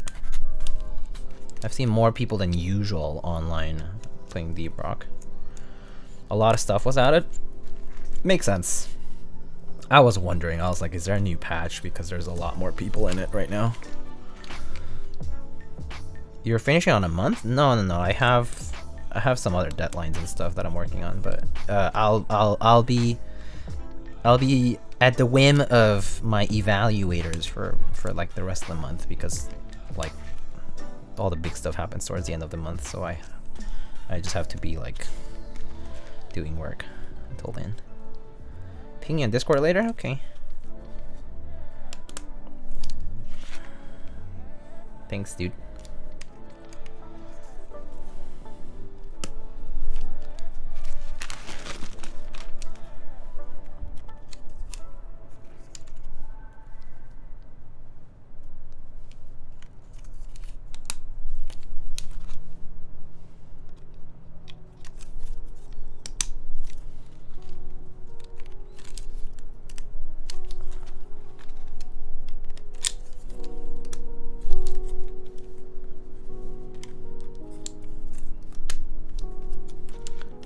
How do you have time to sleep? I feel like I see you're a mod of 5 million servers and you have your school and you have streaming. Sometimes you give up on certain things, you know? Like my social life, or like, yeah, like making time to go to the gym or something. I don't have time for that kind of stuff anymore. I just take walks and, you know, commute to work and like that kind of stuff, but I don't go to the gym and that kind of stuff anymore.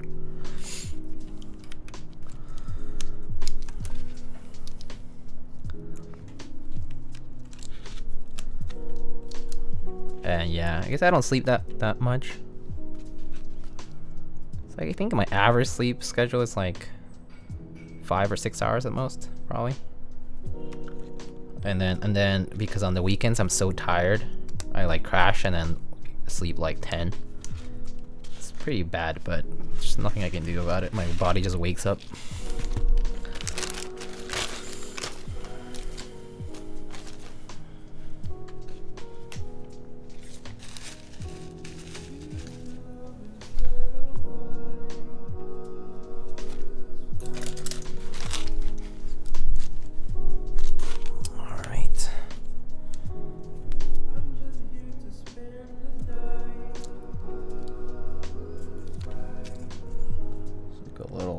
Of fuzz here.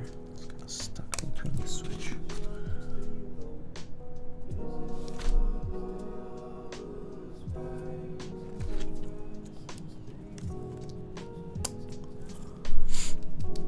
You ever wish you could stop time and just sleep? Yeah, I wish. I think I wish that every single day. Every morning I'm like, I wish I could. I wish time didn't go so that I don't have to get up and do stuff. Actually, that's my biggest challenge in a day, is to get out of bed. That's my biggest challenge each day. Nothing else is more challenging than getting out of bed for me. Every day, every morning. That's the hardest part of the day for me. Because once I do, it's easier, because I get to do, like, I start doing things. But I don't have the motivation until I actually get out and get ready. But they say that's probably a sign of depression. Sag.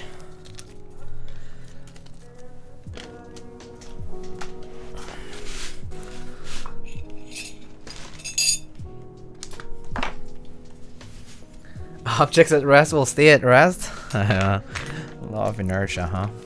True, true. Those are the broken in browns? Yeah.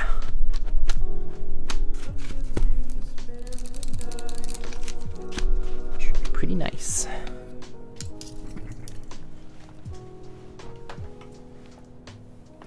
Alright, I cleaned my filter here the other day.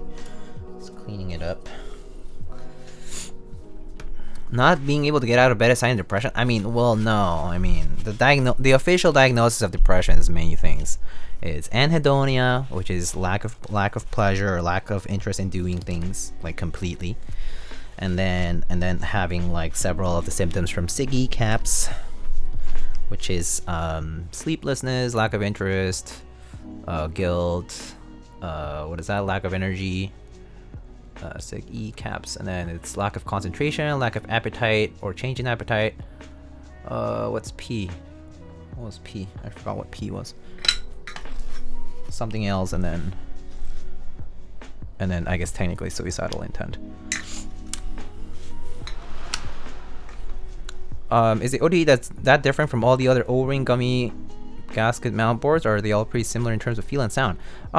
Sound is going to be determined by like a bajillion factors, so you can assume any different keyboard is a different sound already. Feel wise, you could say that it kind of depends also on your switches, your plate material, and ultimately, like, yeah, the mounting system. If it's similar, then they're going to be kind of similar. You could say that they use the same fundamental principle to work. So like if you have a, let's say, a polycarb plate on the same kind of O-ring mount system, then they'll work in a similar way. They'll both be quite soft and bouncy and whatnot. Yeah. But I mean, like, sound noise depend on so many things that I can't tell you the answer to like how it's going to change. Yeah.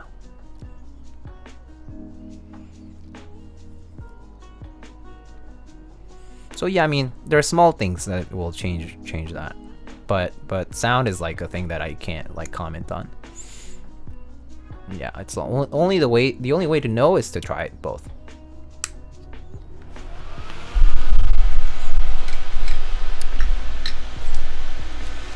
All right.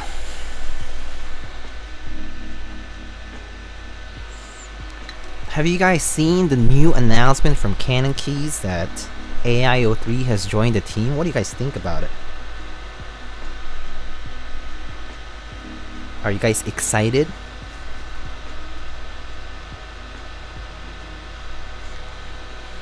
Have you seen the HK Korn? Yeah, I did. Some people were talking about it earlier.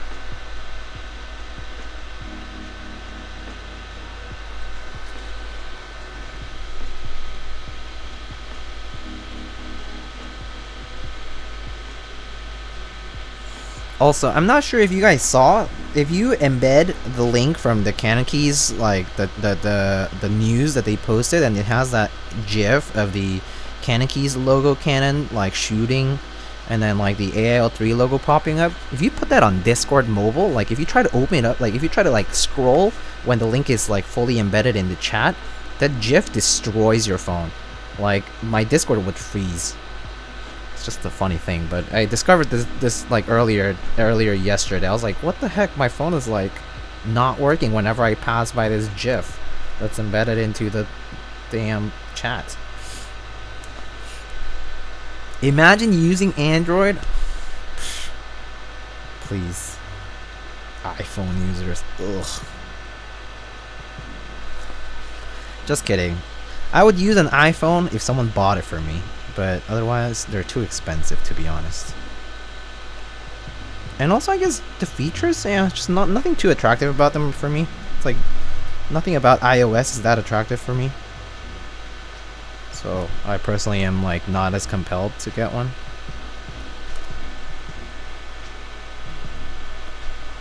It's like I wish iOS was more attractive for me, but it's not. The way they organize the apps is nothing that's like is not my choice either. Like the way the grid is shaped,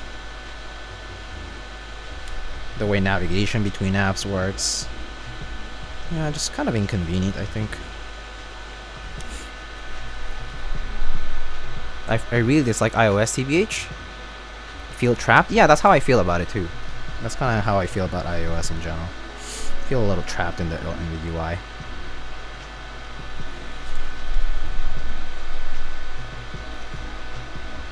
Think more vendors will pick up designers.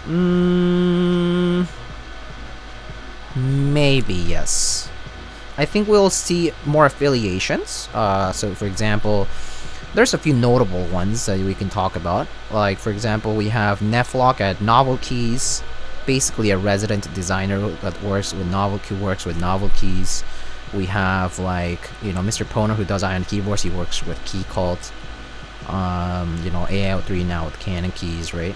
So I think we'll start seeing affiliations between vendors and designers who are reputable and have a good track record, or like who like have interest in potentially working full-time in keyboards specifically. So, and specifically they might be seeking opportunities that line up with the vision of whatever the vendor is doing, right?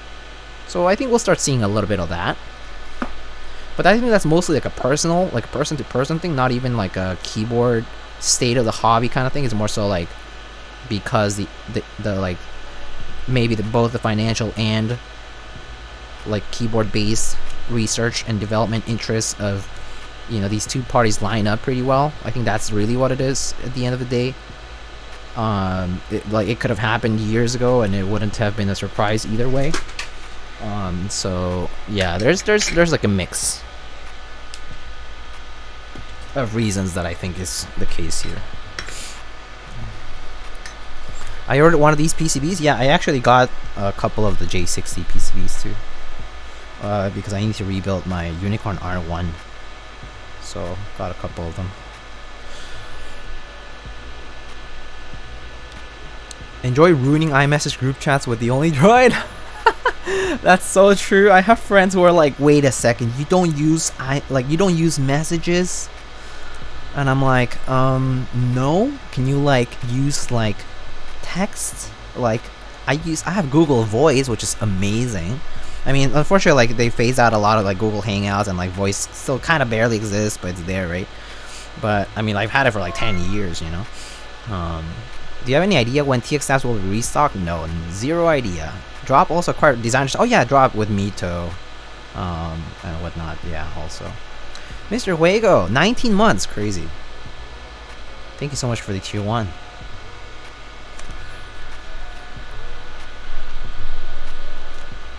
He's just deep in the ecosystem. Makes sense though. So that's the thing. I don't use I use a PC and I use Linux, PC, and Mac. Actually, I use all of them for work reasons. But at home, I'm using PC, and like I don't have an iPad anymore. I used to. So back then, when I would, so maybe like roll time back 5 years, I would mostly use my MacBook and an iPad and like, you know, Macs at, you know, for school or work or whatever.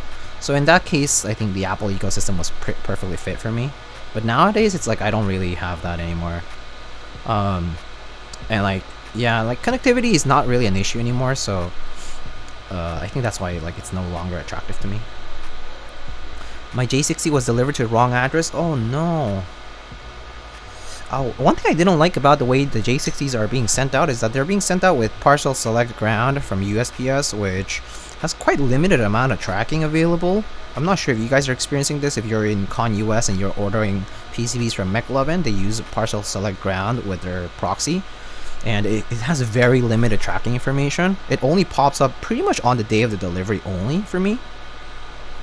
And before that, it's just basically like it created the label, and then it's like it's out for delivery like many days later. So it's kind of hard to keep track. That's what I found.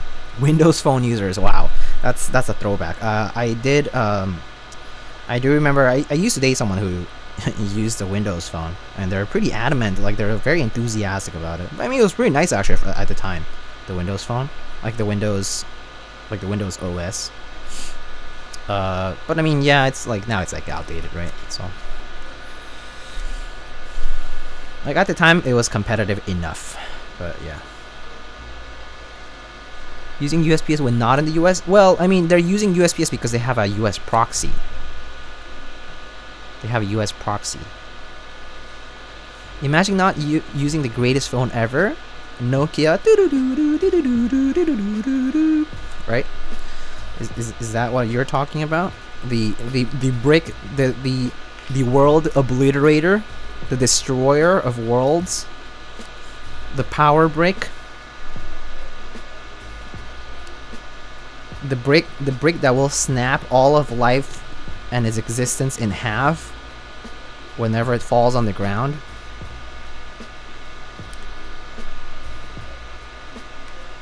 And you can play godlike snake games on it.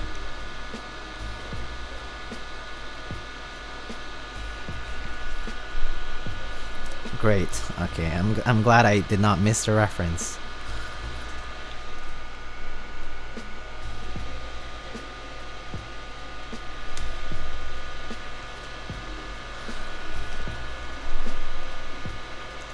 Imagine not having a pager in high school. Oh wow, beepers.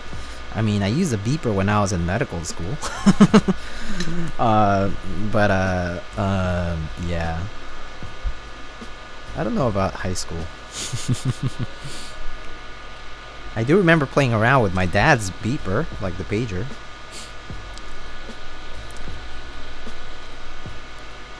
I need Nokia theme board now. You know what you should do, one drunk man? Just get one of those Space 65s. You know, those look like phones.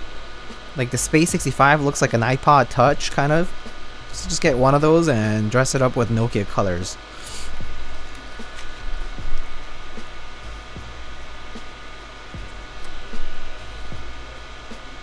Wii U iPods? Oh, speaking of iPods, wanna check one out? I have one right here. Look at this beauty.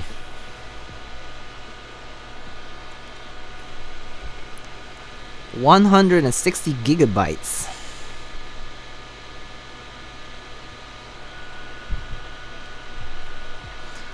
Still working.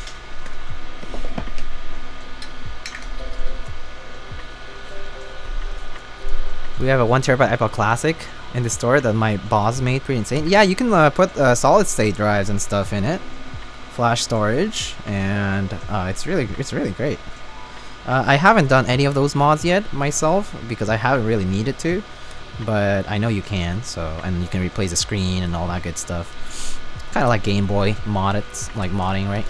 Kids these days don't even know what rotary phones are. I'm sure kids these days, if you gave them a rotary phone and told them, hey, can you dial this number, they wouldn't know how to. Because they wouldn't know that you have to rotate the entire thing all the way, right? And then let it go, right? For it to actually, you know, digitize that number through the phone line.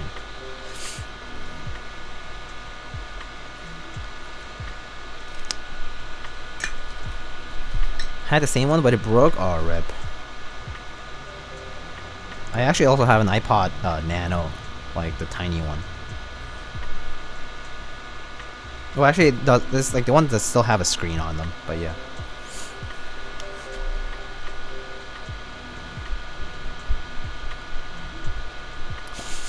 But was my dad a drug dealer? Unfortunately not, but I know a few friends' dads who were probably drug dealers, yes. I do know a few people whose families are probably drug dealing. But it's okay, I mean, it's just business, right? Just don't meddle with them too much.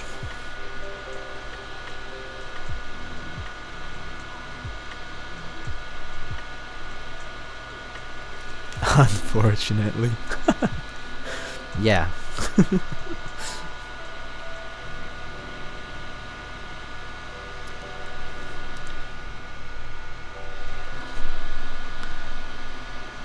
iPods I do have. Come on, but you have a real PMP MP3? 16 megabytes of storage? Dude, I had one of those 32 megabyte storage MP3s that my brother gave me after he used it for a little while. But I mean, I eventually just ended up going back to my Discman because the Discman was way nicer. Remember when Discman started having MP3 capability after like the 80-minute like CD age, right? Like after the regular audio CD burns, like MP3 came into for Discman, and it was like amazing. Yeah, I remember that time. It's so good. And then, like, you know, obviously you would pimp out your car, like your car stereo. You would put, you would figure out how to play like MP3, you know, like how to have like navigatable, something that you can navigate like with MP3s and stuff. And you could like swap out like the front part of it, and like, yeah.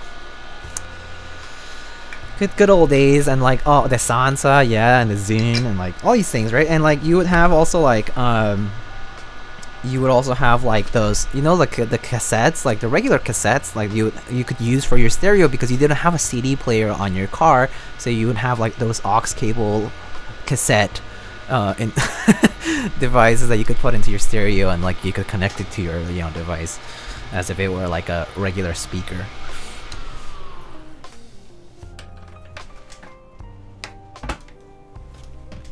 Good old days.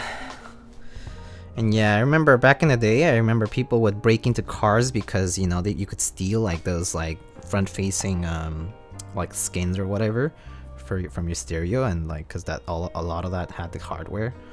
And, like people would break into cars to do that stuff. Pretty bad, but yeah, people do that. Used to do that a lot. Okay, just checking all the switches are flush. Okay, looks pretty good to me.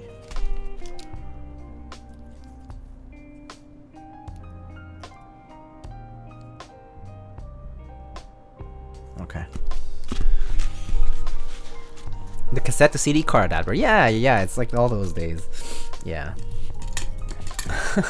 That's when you know. Like, you live those times when like you had to, there's so many workarounds for audio. Yeah, for your stereo. Good times though. Now it's like all digital and you can stream things, so it's like way easier. Alright, let's test this out first before we keep going. And then we can put this into the board.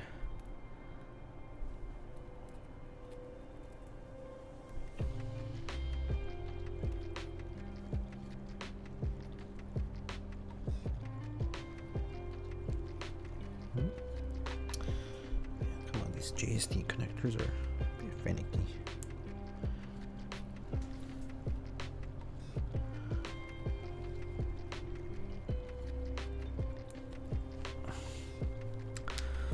I had a bootleg Walkman. Oh, nice. Walkmans were nice.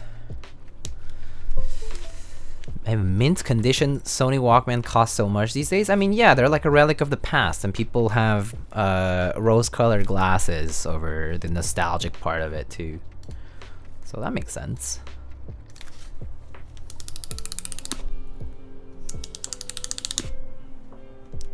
I just held it in front of me so it wouldn't skip. Oh yeah. when they didn't have motion, like motion protection, and you know, if you shake it a little bit, it would skip. It would stop working. Oh, good times back in the day. Oh my god.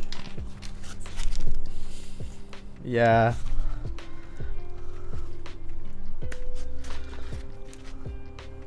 Couldn't have like portable audio, because if it shook a little bit, that's it, game over. You had to have like co-pilot in the car or something, or like, you know, someone around, or like put it on a table just so it would play. Yeah.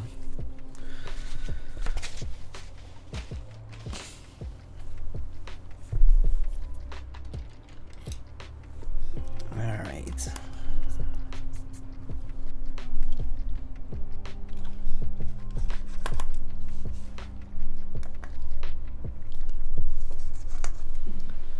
Pretty tightly screwed on here.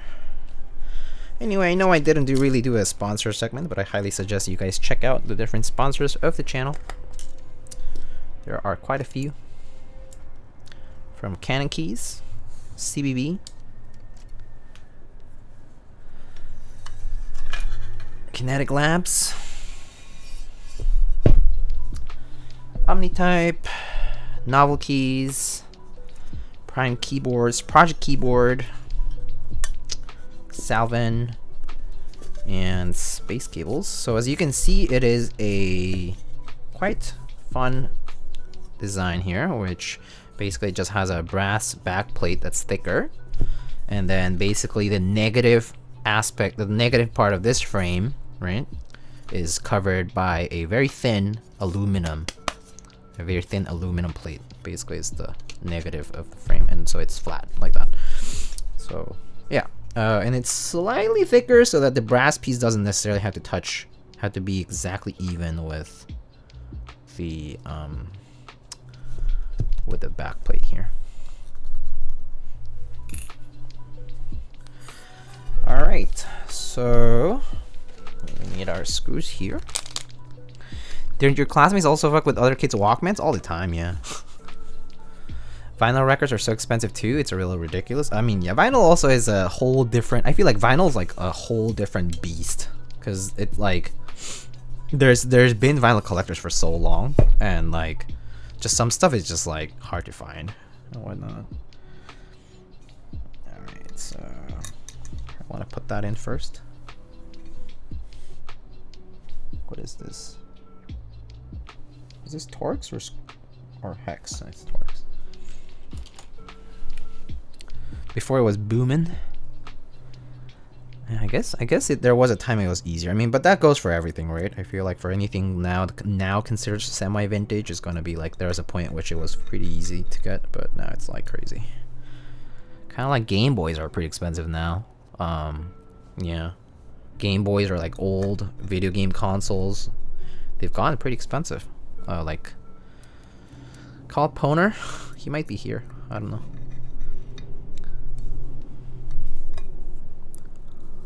You think Gav is ever coming back? Good question. I don't know. Maybe. I mean, I never felt like he was saying like goodbye per se. I think he's just busy with life. You know, like he has a family to take care of. So yeah, that's, you know, takes priority. So that makes sense. But I mean, I assume that maybe, you know, maybe later on, once maybe the, you know, family's doing better and just like overall it's manageable, I think it wouldn't be an issue. So I'm pretty vintage, well patinaed. Vintage camera, I mean, yeah, vintage cameras, those have always been kind of like on the more expensive side too. Not all, but I mean, especially if it's like in good condition and whatnot. All right, so just making sure that's gonna work. Let's put our O-ring on.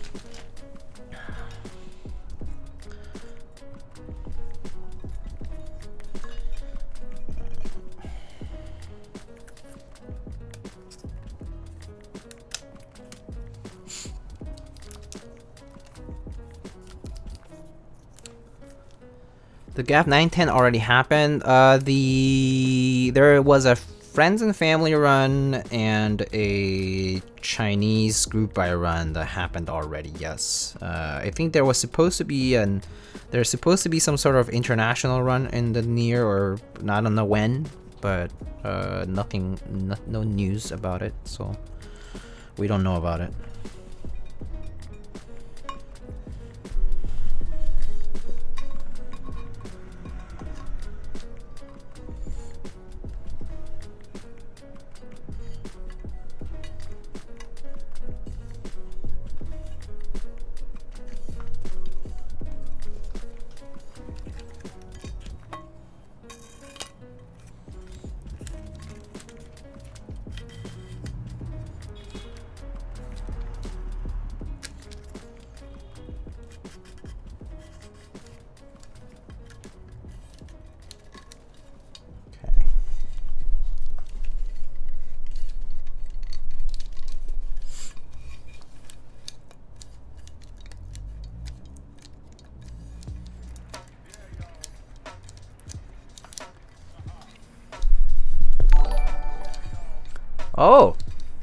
Oh wow, Miss Apiary.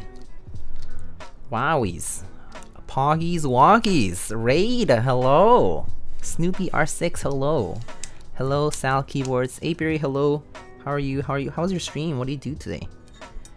Raid from Alex and Apiary. Oh, it is Thursday. Oh, you guys had your IC review? ICGB review? Very nice. How did it go? Almost 2 years? Oh my gosh. 22 months. It is crazy though. Almost 2 years. Can you believe that? We've known each other for a while longer than that too, so it's crazy to think about.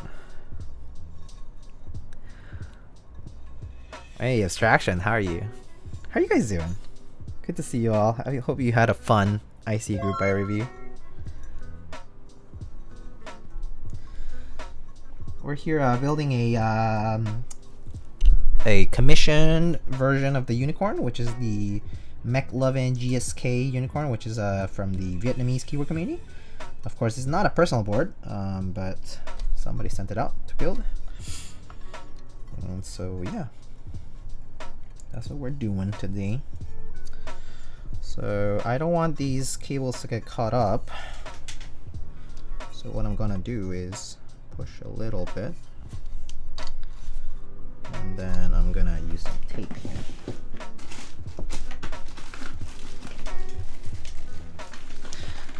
I'm gonna do some gasp, some tape. Oh, I'm sorry, no pun intended, because I did say gasp after all. A Vietnamese board? No. So the board designer is actually from Malaysia. Singa, Eileen. She's from Malaysia. SINGAKBD.com if you haven't seen their boards before, and they also have an Instagram. And this design was co-designed with TGR Keyboards from Malaysia as well, but the commission was done by a group, a couple of groups in Vietnam, and so they have a keyboard community there, so they commissioned this particular colorway and style of an already released keyboard. Oops, it's rolled up by accident. Oopsie. All right, there.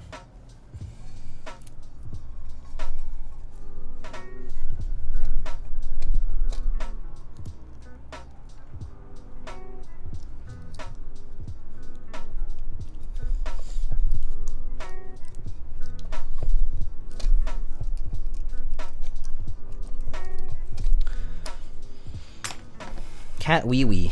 Yeah, that was her original username. I'm gonna be doing my first custom build soon. Just ordered all the parts I need today. Oh, congrats, food name guy. I hope it turns out well. As well as you hope it to be.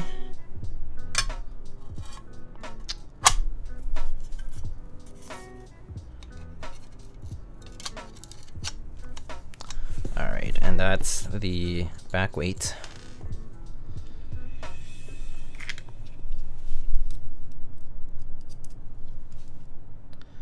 Oops, no, this is gonna be Torx. Oh wait, no, this is hex.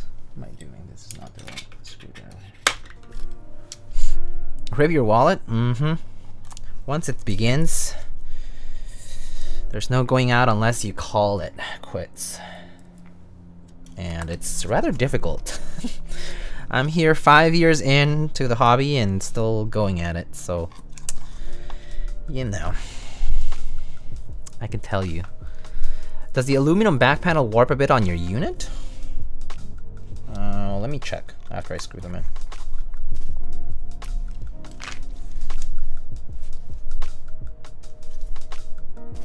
Oh yeah, maybe a little bit, yeah. Yeah, there's like a teeny bit of leeway, it looks like. Yeah. Like I am looking here and yeah, it's maybe slightly bowed.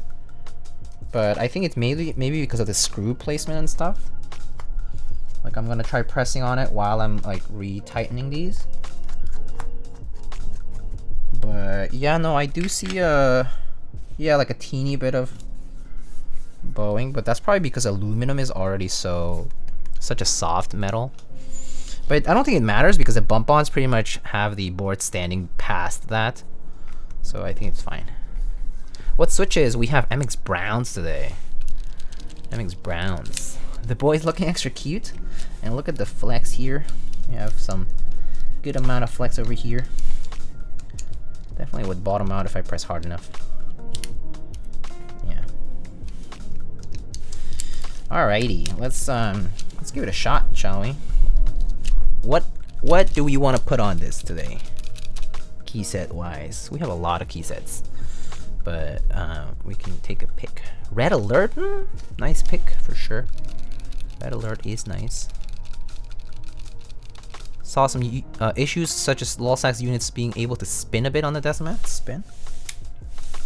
Like this.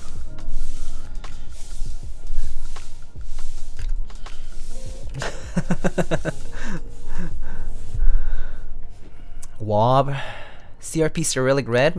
Okay, some options. Okay, I don't have Perestroika, so no Perestroika for me.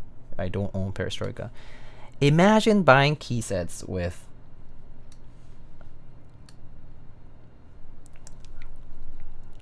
mods I like less. Needed to choose my words there. Sorry about that. Okay, let's see. Jamon, red alert. I saw CRP Cyrillic red.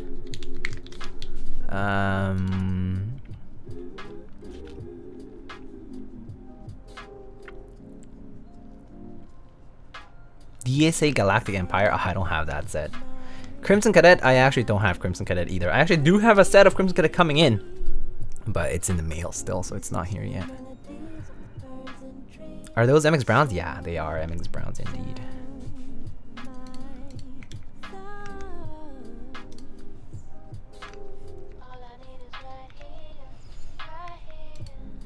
Red alert, whichever version you prefer. There's only one. Oh, okay, I see. So like the DCS version or the.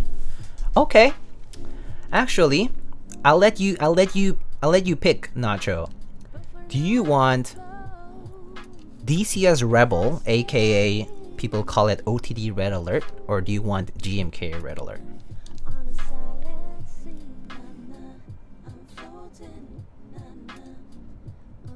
So one is DCS, the other one's GMK. Thin versus thick keycaps. Just pick one. Why I said you pick? Okay. I'll pick then. Easy. I'll pick the DCS.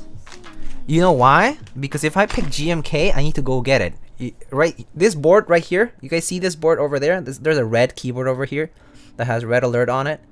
If I have to go for that, I will have to take it out. But now that you made me pick, oh, made my job so easy.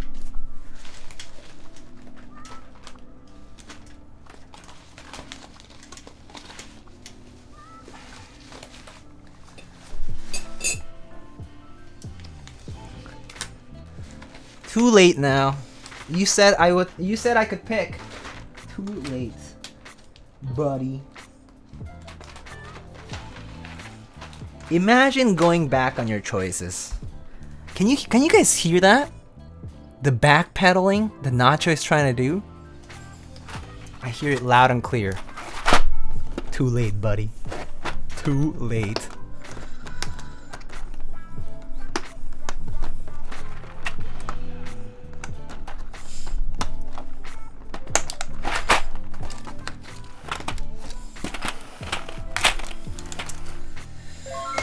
All right, let's get it.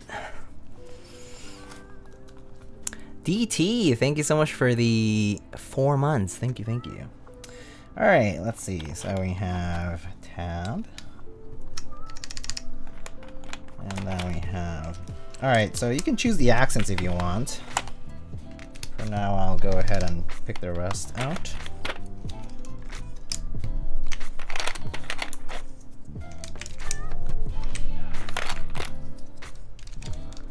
Icon key, yeah, this is old school. Gonna be an old school looking key set here.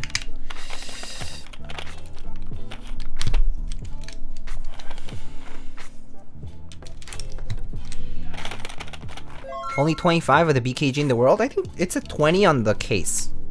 But I guess maybe it's 25 if you include a few more. Pog Champion, hello. Batson, hello, and Hung P, thank you so much for the 16 months, my friend. Happy New Year to you. I hope you're doing well. I don't really care for the accents TV. What does chat say? Okay. All right. Oh, he's leaving it to chat, so chat can decide on that.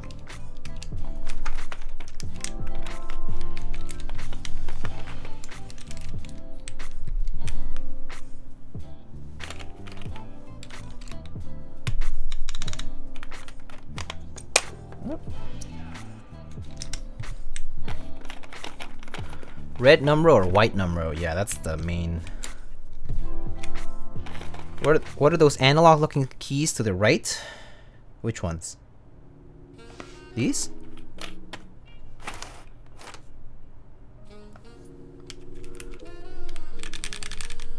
Red, please. Okay, red. Red. I guess people want red.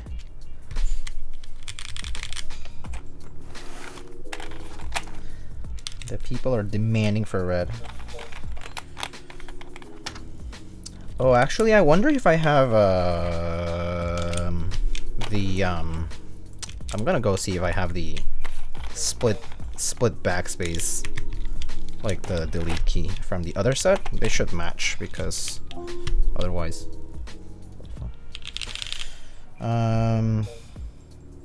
Yeah.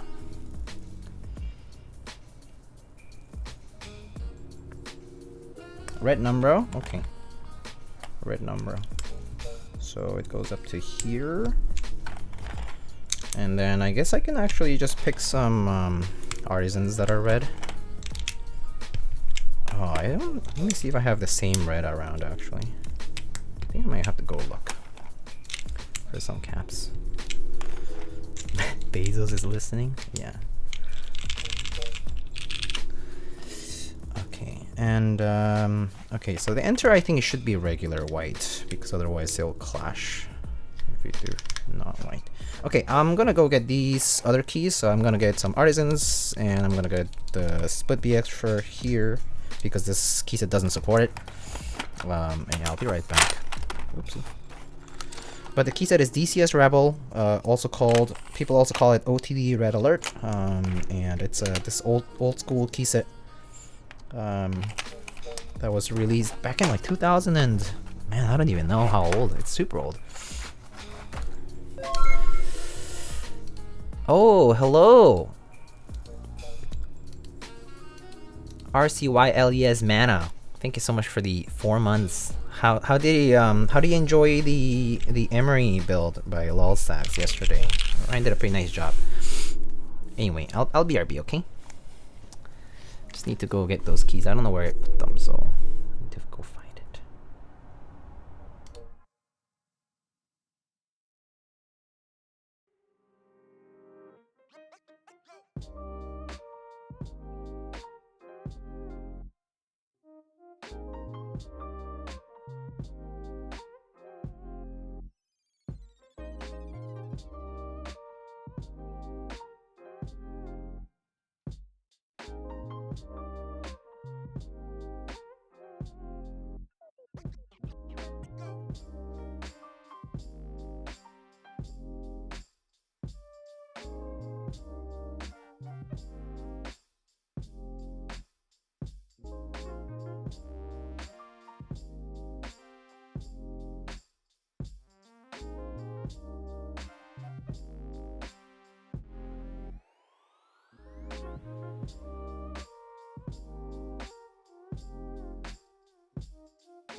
Alright, we are back.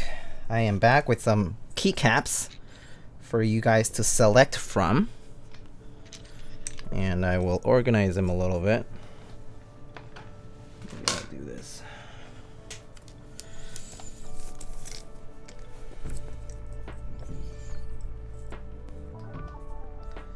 Got all the stuff that I know is red around here, or at least the stuff that I could get.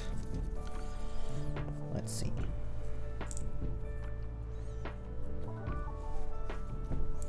So you guys can just pick whatever you guys are feeling.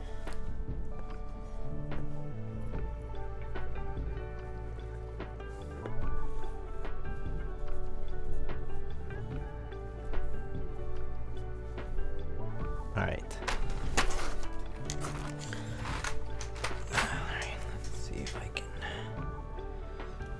Okay, I should move it a little bit to the left here. Right now it's gonna screw up the lineup here, but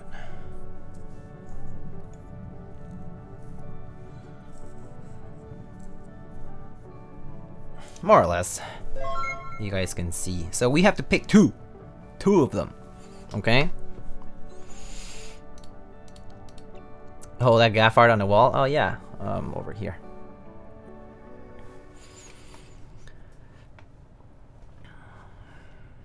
A3, okay.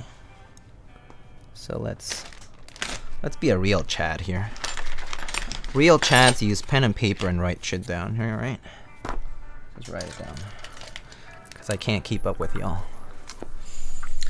A3, A2. D2, wait, D2, another A3, G2, what's robot? G2, another G2, E1, E2, C1, D3, B1, E1, E2, A2, C3, sorry, C3, A2, wait, no, A2 already has one here. So A2 is winning. C3. Okay, I'll give it 30 more seconds, and that'll be it. A2, G1.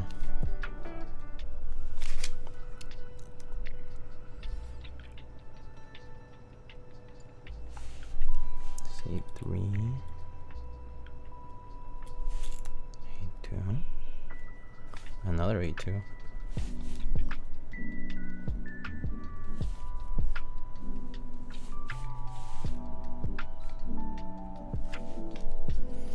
Diego looks like he's really out of a dim sum order. Okay, I think the votes are pretty clear now. I think it's pretty clear that it's G2 and A2 most likely. Dim sum order. Alright, I think that's good enough. Okay, so A2, we get this guy here, and G2 is the robot. Okay, oh, very classic artisans, or like very classic novelties artisans that you guys picked today. It's like almost very thematic. It's like old school Keycap. Very throwback kind of vibe going here.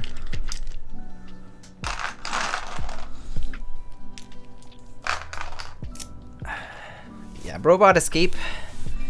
Yeah, I think we should do this. How's that? The escape is a little darker, I know, the robot, but nice contrast, I guess, from the rest. All right, sick. All right, let's get to try this now.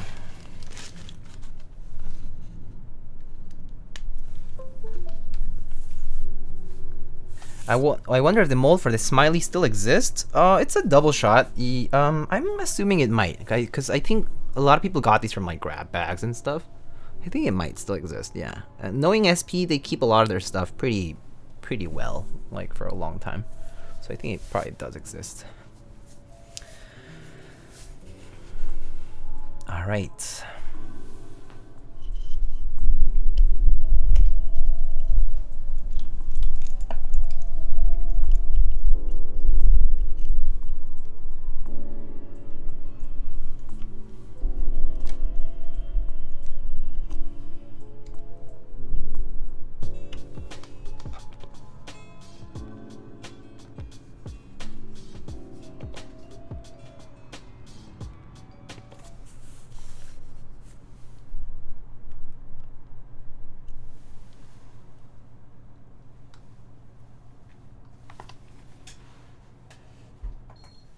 Okay, let's give it a shot.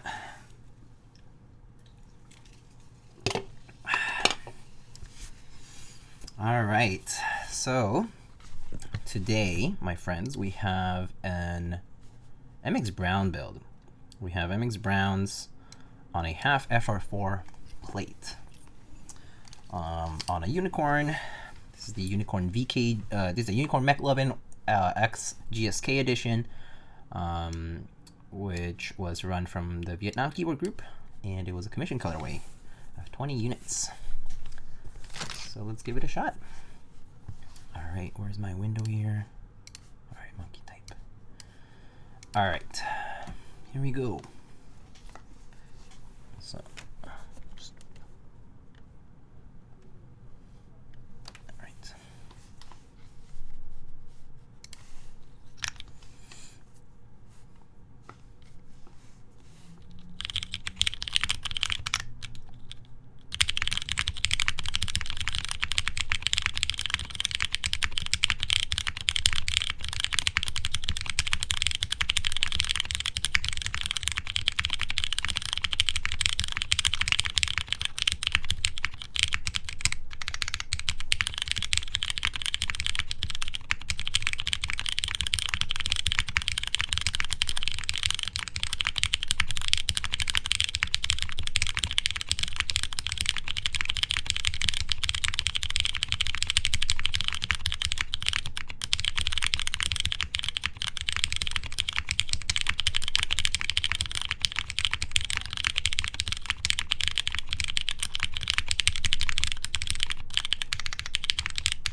Yeah, it's actually kind of muted. It's more muted than, it's quieter than I thought it would be. I thought it would be much louder, but it feels pretty good.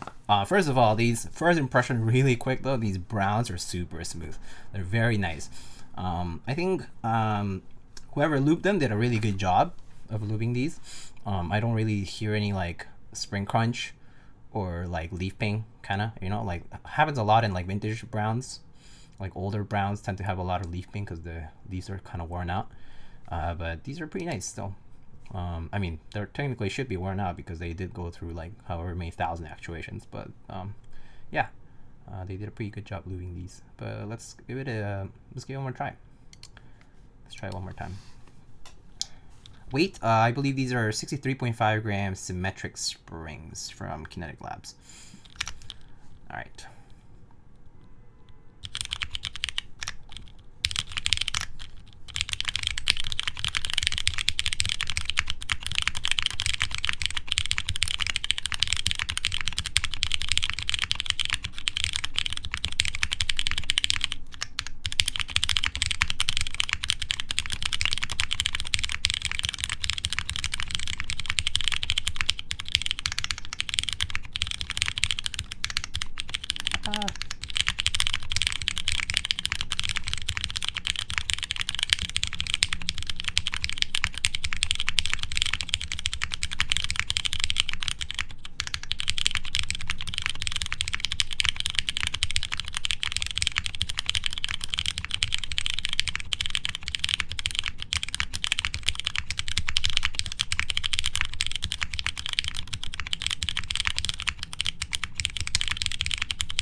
Yeah, these are some of the long springs. I could show.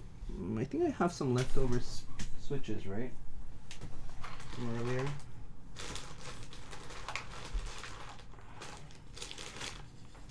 They're around here, or I think I put them on the side here, but yeah. But yeah, pretty good, right? Sounds pretty nice. I do think that the half plate and right now the PCB combo very soft, so it definitely can feel like it definitely kind of sounded at times when I was typing that it kind of was like thumping at the bottom of the case. So yeah, just to note. But that said, it wasn't like frequent. It only happened whenever I like press a little like hard. So I wouldn't say it's like I didn't really bottom out and cause like weird actuations. So I don't think that was an issue for typing itself. But anyway, space were kind of quiet. Yeah, definitely a lot of quiet on this particular board and keycaps. All right, here we go with the mods. Here are the mods and the rest of the keys.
Yeah, I feel like the bottom row here is very flexy, so you can kind of hear it kind of reverberating with the case a little.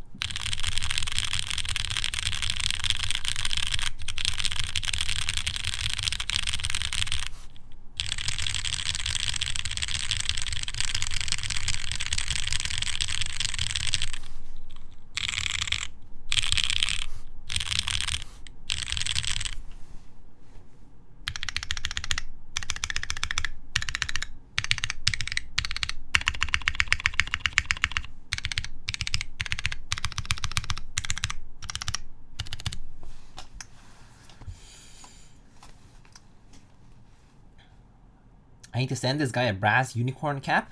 Oh, like a 1U? Do you have a 1U now? I have the, was it titanium? I have the one that you did the first round. The enter key. Yeah. It's like sort of grayish. Enter cap still? Oh, okay. Okay, I see. That's a really nice Bakaneko. When it Kanekys release it. Oh yeah, speaking of the Bakaneko, Kanekys is sending out the Bakaneko 65 to me at some point. So we'll get to check that out soon, TM. So yeah, what do you guys think? Let's see. Sounds like keyboard. Yeah, no, brown's very nice though. I really like these MX Browns on this particular board. I don't think it's scratchy though. Do you guys think this was scratchy? This was probably one of the best MX Browns that I've used as far as smoothness goes. Probably because they're pretty broken in, and I mean the lubing is pretty well done too. So sounds like input device. Got a lubed top housing. I think I saw what you said, Alex. About lubing that. Let's see. Reborn woke up to then chose violence. Weigh the board? Oh, sure, if you're curious.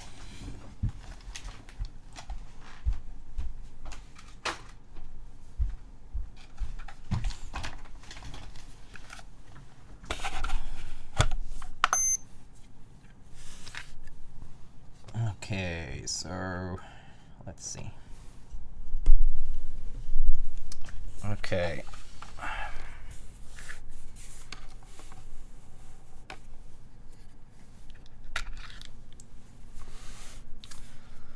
So the board weighs 3 pounds and 8 ounces, which is basically 1.6 kilograms. We can compare it to some other boards. I mean, like I have the Kohaku right here. Kohaku right here, right? Weighs 1.95 kilograms, only 350 grams heavier, or 400 grams heavier, about a pound heavier. And that's a 65% board with a weight. So this is pretty heavy, actually. Like, yeah, no, this is pretty heavy. Like, do I have... No blood.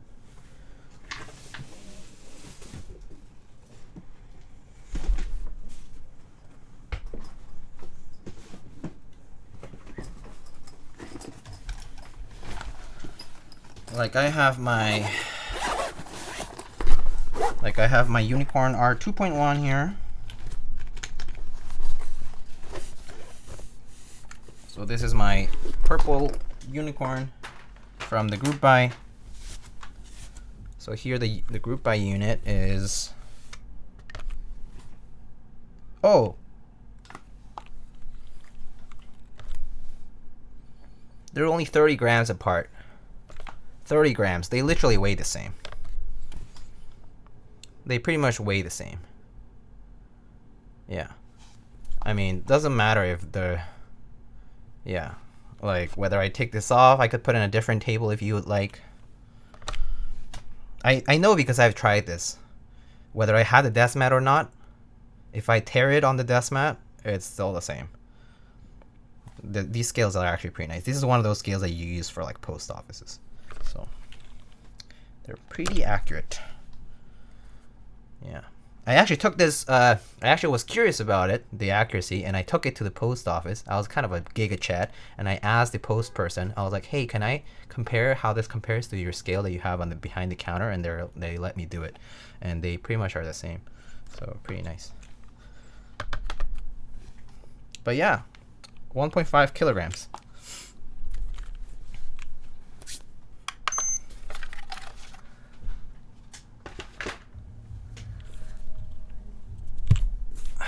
It's a bit weighty at that size, but yeah, pretty nice though, right? Man, I really went to post office. Hey, I was curious because okay, the reason I did that was because one time I got a bill in the mail saying you underpaid postage, so I had to pay extra postage because once I accidentally underpaid, I guess, because my other kitchen scale was shitty and it just didn't work, I guess.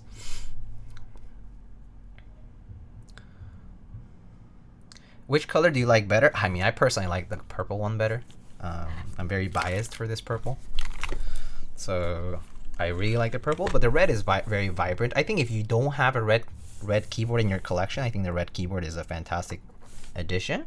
I think that this, I kind of wish I had this backplate here because I do like the shiny silver anodized aluminum, but honestly, it's not a big deal. I don't look at the bottom of the board too often, so it's not that huge of a deal for me. But I'm very biased for the purple. For the purple of the R2.1 over here. Plate on yours. Mine has a lavenders on a full. This should be. Yeah, this should be a full lavenders on the full FR4 plate. Can you do a close up on the escape on the purple corn? Sure. Enhance. Wait. There. a little dusty.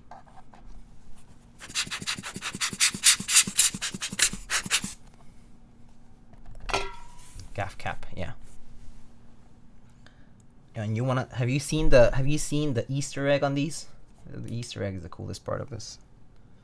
I'm not sure if you can show it through. Can you show it here? I'm not sure if you can show it.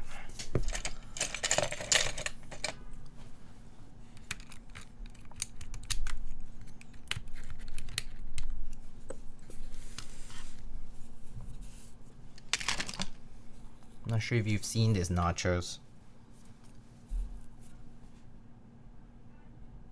Wait, yeah.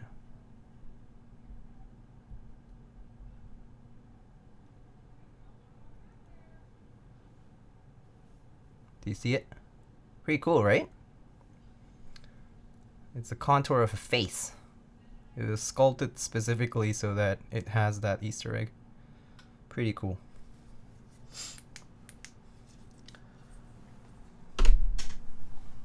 Anyway, pretty random fact.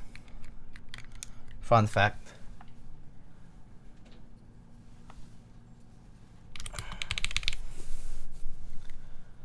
Okay, so can you sound test? Yeah, sure. So I'll just put it over here just to kind of give it a comparison here. So my keyboard sounds like this, right? I'll just like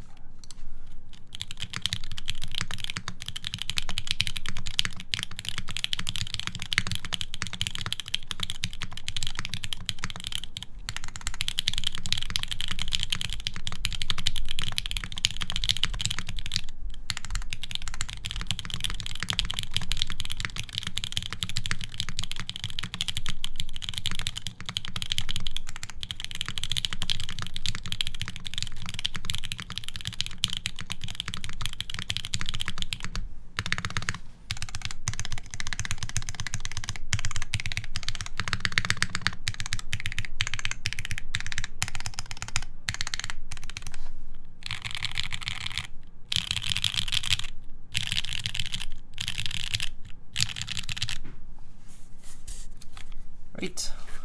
Oh no, so this one doesn't have fave matches. This is my UNIKORN, which is the UNIKORN has lavenders and full FR4 blade. The matches are on the Kohaku, which is over here.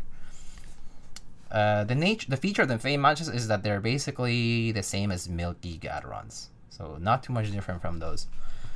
Yeah. And same for this one. So this one's the DCS keycaps and half FR4 with browns.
Nice China hoodie, thank you. I love it. I got it from a friend. Not sure if you've seen, guys. I guess I'll just show it on the main cam. It says Save Chinatown. And the back is this. It basically says Heart of the City. It's a Ronin hoodie. It's pretty nice. But yeah, I got it as a gift. My first Ronin hoodie. Normally I don't buy it because it's a bit expensive for my cheap taste in fashion. I'm a normcore all the way. Uniqlo for life. Maybe it's sometimes some Zara, mix it in there. Some Banana Republic sometimes. Some random stuff here and there. J. Crew. and then occasionally I get like a few things from friends. All right.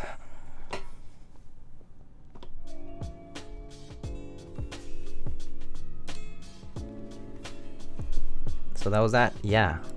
Zara is bougie though. So it used to not be that bougie, but I think for some reason in the US it seems more bougie than it is. Like it was when I was like living back home in Mexico, but that's it. I don't know.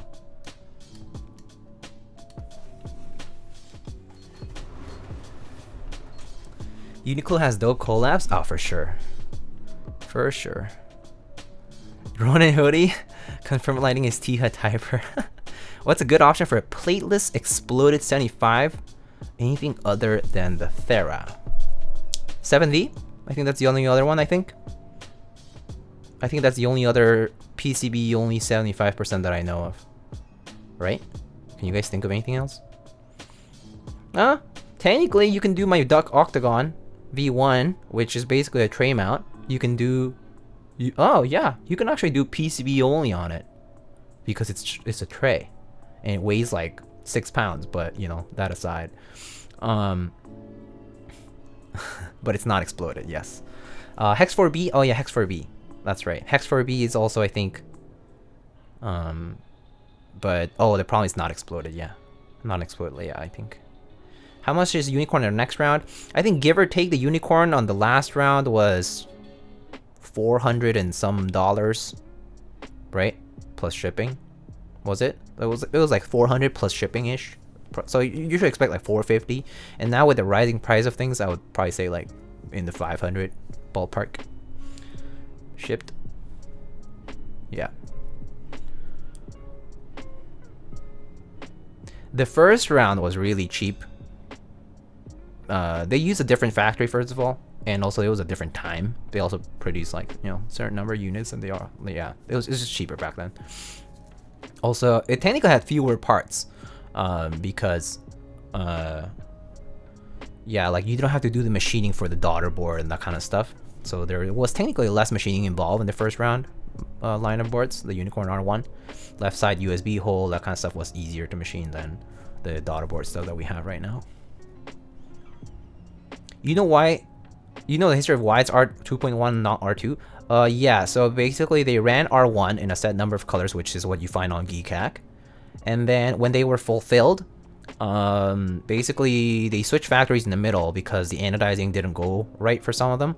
And so they had to rerun some of the like pink color ones and some of the red color ones. And they came out like more like burgundy and like purplish sort of. And there's like, yeah, there's like another colorway. I think there's like, was there like a blue? I think I forget. But yeah, R2 is basically R1, but with a different manufacturer. Yeah, so basically like a rerun of R1, but in a smaller quantity and different colors. Yeah, so that's why that was R2, quote unquote, because it was the same design after all. So it was not like a revision.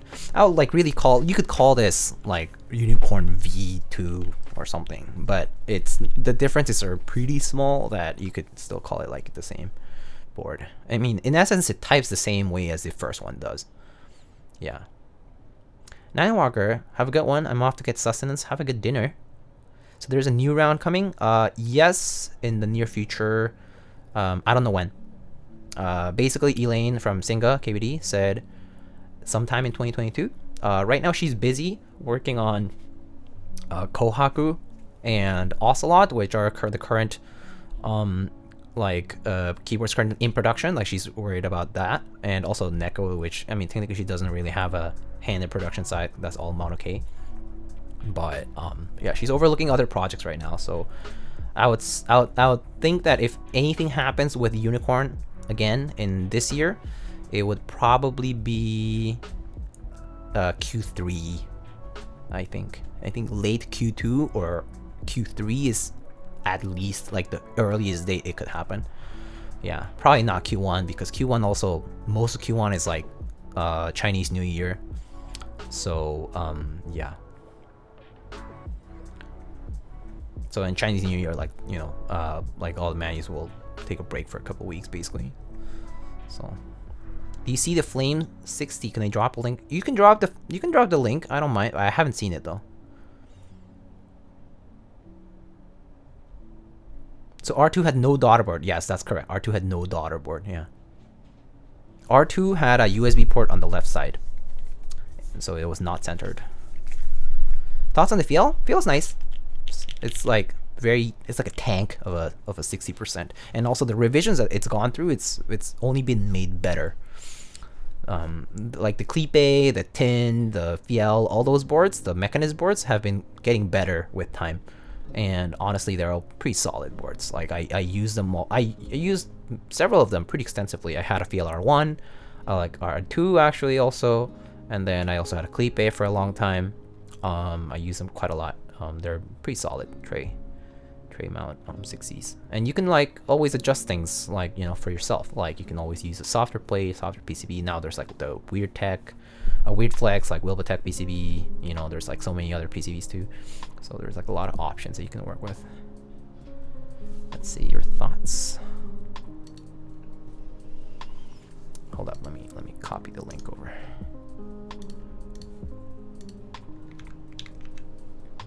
Oh shoot, it's not fun.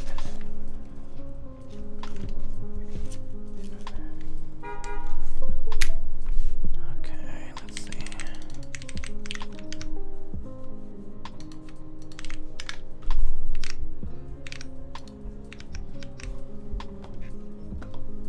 Let's see. Flame 60% IC from Clap Studio.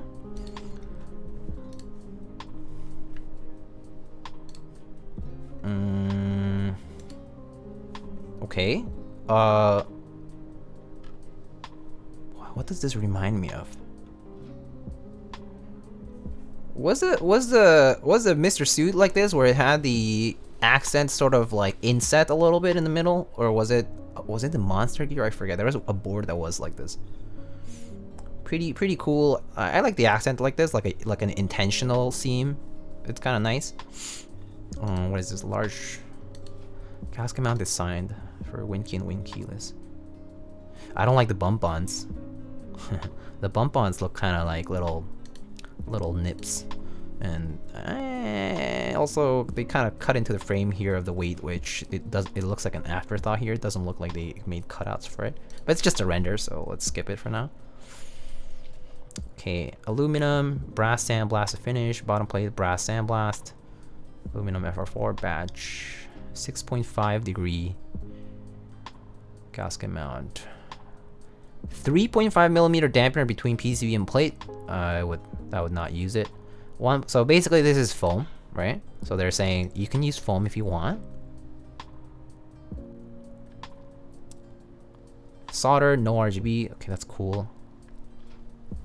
Black, blue, wine red, E white, E yellow, whitish, AK soya. They should not say soya. They should just say like soy or something, because that way it's not like encroaching on the colorway that already exists. Or that's named proper name. 380 to 450 USD. Okay. Alex Otis, McMerlin, and Apiary. I mean, it looks nice. Looks okay. But who runs Clap Studio? Do people know Clap Studio? Have they done any other group buys? Flame 60. I think that's it. That's all they've run. This is their first keyboard. First keyboard run. Looks like. Yeah, first keyboard run. I mean, it looks fine. It looks fine. Actually, hold up. Let me see.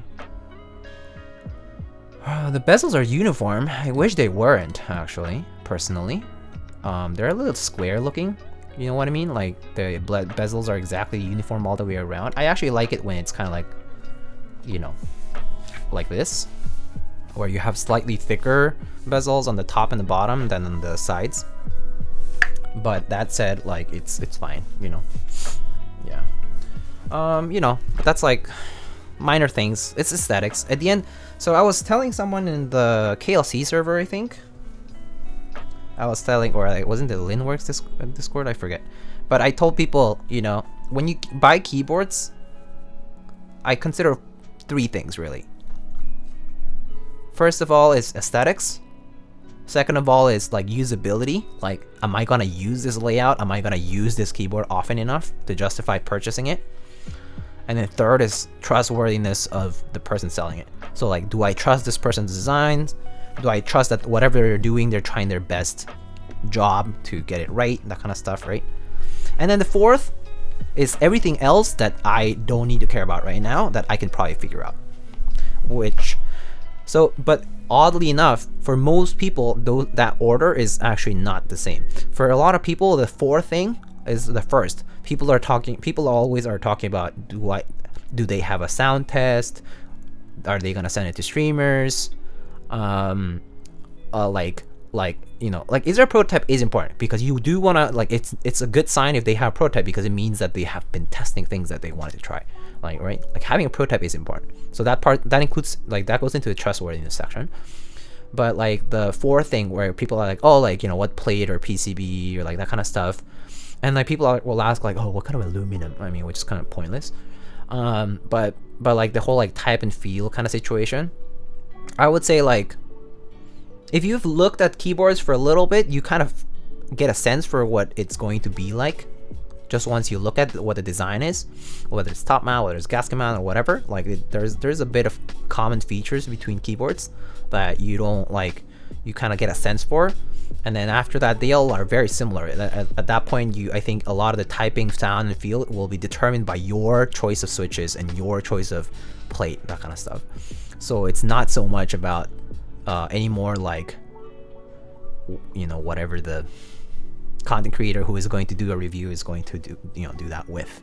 It's going to be more so up to you, and you can tune it. Like, you can definitely adjust things in ways where you can make it sound good to you, to your ears, and nobody else.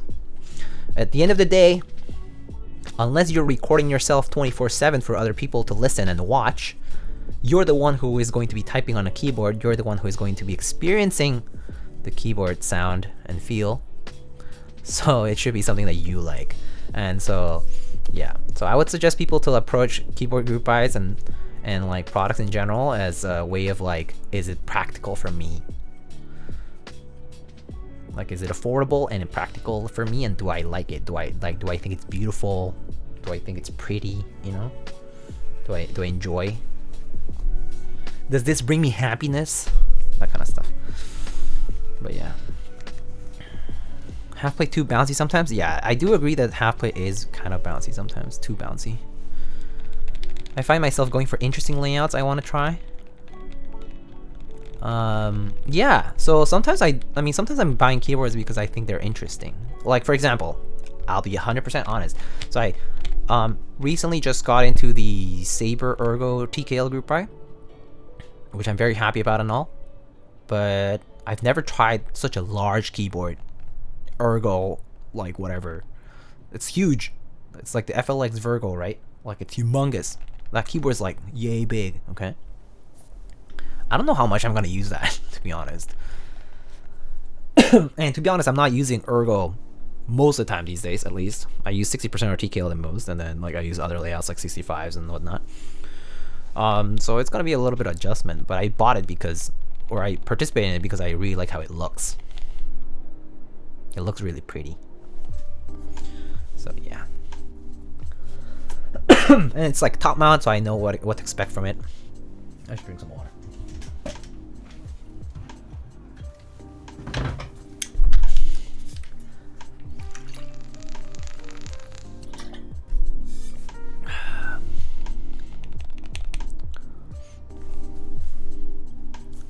Well, if you guys don't like it, you know who to hit up. Yeah, sure. But anyway, that's the gist of it. Kidneys? Oh yeah, Mason, did you end up figuring out your situation about the keyboard you told me about? Not the latest one, the one before that.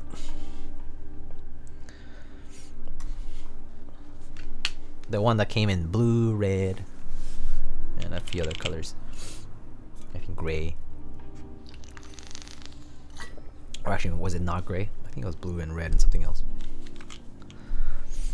I love your Bear Blank Artisan. Oh, this one, the Sodi Cap. Yes, this is so cute. I had the Jam Jams that went with this, but I traded that with a friend of mine. Super cool. So cute. So cute. Oh, wait. Yeah. Sodi Caps. I wish they did more blanks like these. They're so nice. Is that a Pato Bear? Yeah, basically. Have you built your Zenith? No. You see... Okay, those are empty boxes, but... Dude, the topmost... Okay, this box right here, do you see my webcam, or like my front cam here? Do you see this box right here? That's a Ramaworks logo right there. Yeah, that's the Zenith that I haven't built. So... the other boxes are empty though. The other boxes are there in case I need to ship out the keyboards. Sometimes I need, like, you know, like sometimes you don't have bigger boxes to ship stuff in. So I keep like at least 1 or 2 like keyboard size boxes around, because sometimes like, okay, I'm not gonna talk about anybody in specific, but I've been sent some boxes from clients and otherwise. They arrive like wrecked, okay? Like these boxes are like dented to hell. Okay, it's crazy, and I'm like, well, so I'm not gonna ship this back to you in the same box because, you know, it's gonna fall off from inside the box by the time I ship out. So I'll provide a new box, okay? You can, you know, tip me for the effort, but you know, just saying, don't want you to lose this keyboard in transit. So I keep a couple of boxes around every so often, or like the large flat rates. Sometimes. What mouse? I'm using a Razer Viper Ultimate. It's a Razer Viper Ultimate painted by Leonardo de Mouse in the like GMK copper style colorway. Hard case, yeah. So I mean, between friends, right? So me, like if I send people, like some of my friends, like keyboards, like they send out for me to check out or something, and I send, like we always use TX bags or like Kinetic bags, or you know the Omni-type bags, like the, you know, the hard cases, the zipper hard cases. We just use that. Put it into the hard case, put that into a box, tape it up, send it. Easy. You don't need to worry about packaging as much after that. So yeah. So that's what we do.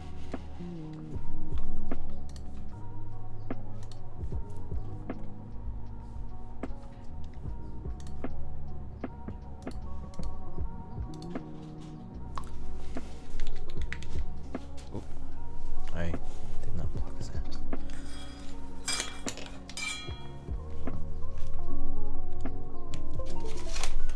Alright, so the build here is done. So let's review this quickly, and I think we'll end the stream after this.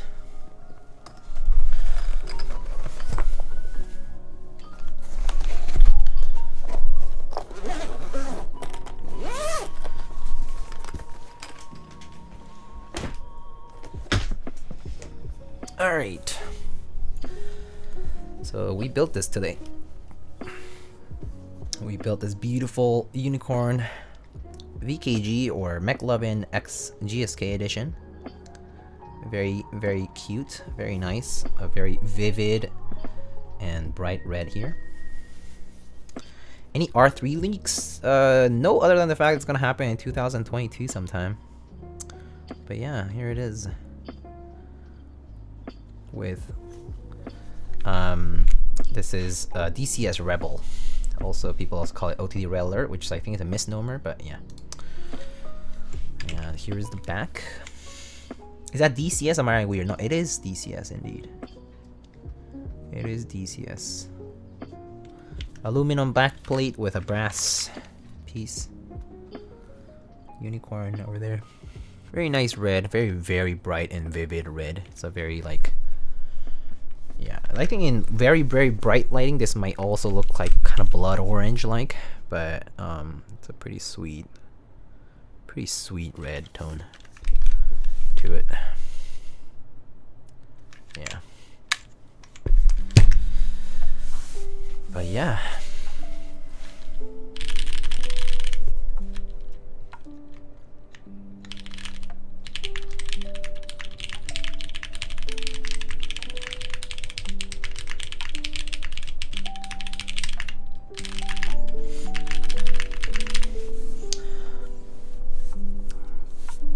Didn't know it was called DCS Rebel? Yeah, that's the original name, DCS Rebel. It was actually initially named because, you know, like the Rebel Alliance? That's what it was called after. That's what the colorway inspiration's from. The colorway inspiration, the red and the white, was from the Rebel Alliance, like Star Wars. What's your favorite way to use arrows on Sangan? Same like HKB? Yeah. Like this, yeah. Yeah. Up, left, right, down, like this.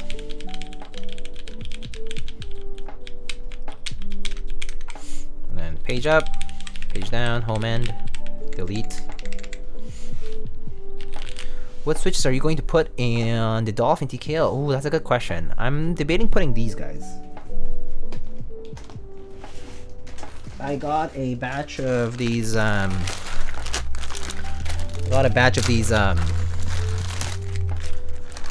minis, which are basically Gat Giants. Or maybe I Gat Pinks either. No, these are the Gateron minis that went on group buy a couple of last month, I think. These are 90 of the prototype run. And so I might be using these from Chew, yeah. So I'll probably lube these up. I think I'm gonna lube these with 3204. And that's it. No, I don't think they need switch films. Yeah, I think just 3204 should be good enough for these. Maybe use these. What color dolphin did you get? I got the burgundy one. The one that looks kind of like wine color. Very, very cute. VI arrows is king. I mean, VI is nice within VI, but I don't use VI arrows. Like, I don't use Vim arrows on anything else. I use Vim. But I only use Vim arrows in Vim. That's it. That's also because Vim gets the help from all the other commands, like the colon commands. Like, those are great. But I don't use Vim arrows on anything else. I can't get used to it.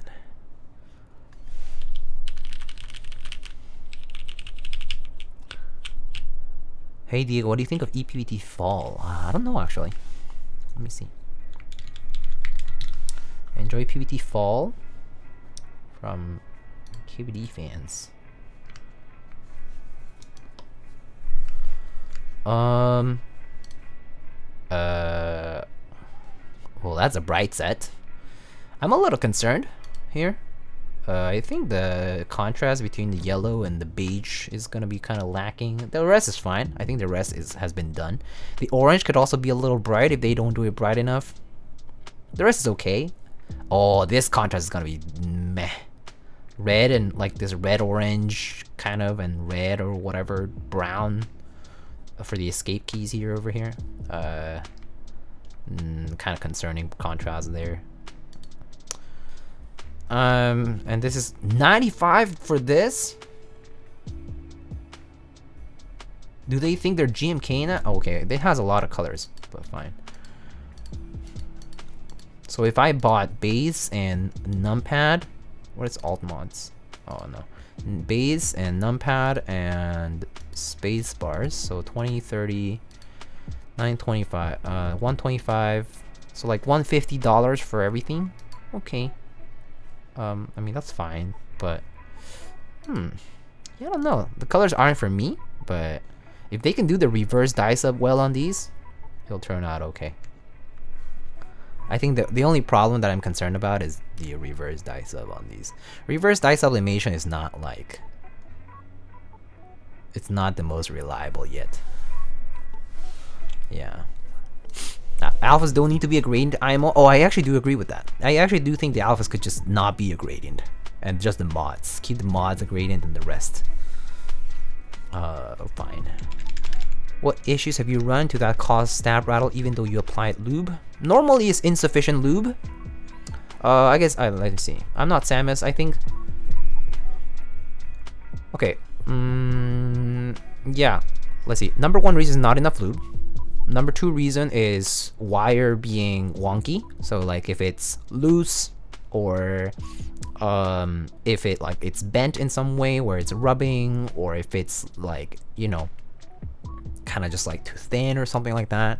Like anything, any variance in the wire that causes it to behave abnormally can cause rattle.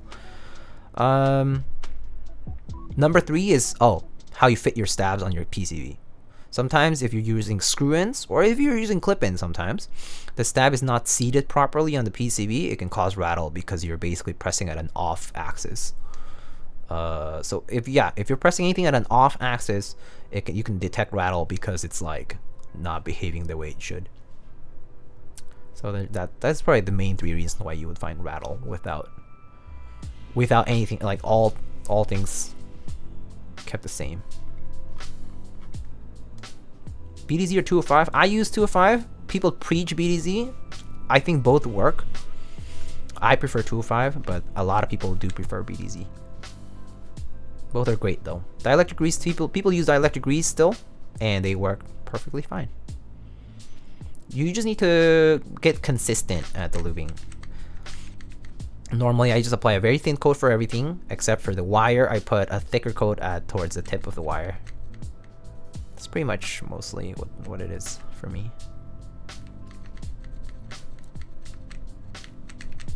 Have you gotten any new artisans recently? Yeah. Yeah, I mean, I get new artisans in all the time. I get more new artisans more often than anything keyword really.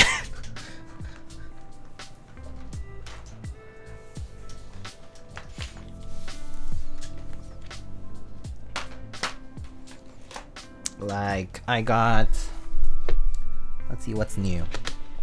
This bongo is new, frog bongo. This is new. Very glow in the dark blesque from Dollar Tacos. It's actually like super duper bright. Let's glow in the dark. Super bright.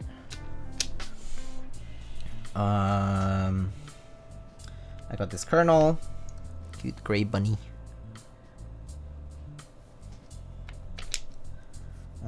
What's new here? I got this Cosmo, which I had for a couple weeks now, but I finally got it in. Ooh, Cosmo. Took a while for this. Ooh, I finally got an Amelia. Oh my gosh, yeah, I finally got an Amelia. I traded for an Amelia finally. This was one of my goals for a long time. Finally got an Amelia. Very cute sculpt.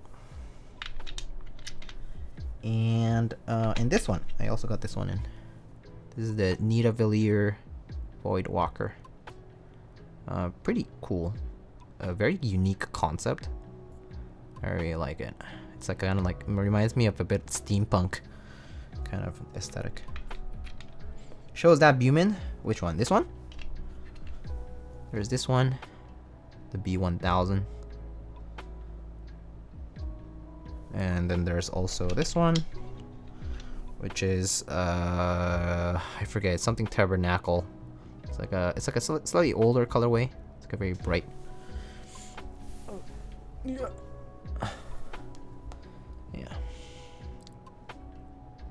It's like a shiny eyes, and it has like a very grid-like pattern, kind of like similar to like Retro Ranger. It's very cool. And the bottom is clear. But yeah. One of the older, slightly older colorways. Not super old, but slightly older. We're matching without panels, Corbies. Oh yay! I didn't get the core butt though, but yeah, panels, Corbies for. I did not get GMK panels, but I can use this with like Handerbite. I can use this to spice up any kind of colorful keys. Anyway, unfortunately artisans are my weakness and my true money pit. And yeah, I am a terrible person. Candies, I want to eat them. Same. I got the booty. Ikizaki says, Diego, do you think the Mode 65 is more on the clacky side or thockier side? I've been thinking about building OP Blast or Hyperglides. Ikizaki, I think the answer to that is you can make it both. Honestly, I think you could make it both. You could probably choose the right switches for it. And maybe if you stick in some foam in there, it could probably make it quote-unquote thockier, right? But again, honest answer to that is not... The case determines a little bit of it, but you can make it different by yourself. Like, you can just mod things the way you want. So the answer is both, really. That applies to a lot of cases too. I actually don't like defining a particular keyboard case like a certain sound signature, because it's like you can change it so easily. Change a plate, change a switch. It's like already gonna change how it sounds completely. Even the keycaps, use like some thicker keycaps, thinner keycaps, different material. Like some boards you use ABS and they sound deep and like really nice, and you use PBT and they might sound like even deeper, or sometimes they might sound even louder. Like it's actually so different every time. I swear there are some boards that just sound better with PBT and some boards that just sound better with ABS, and you only know until you try it out. You just say it's a case by case situation. Hey, let's go. I just go for metal artisans because I don't want to go down the artisan hole. I mean, at the end of the day, everyone has their own vices, and this is mine. My vice is to be into the art of resin keycaps.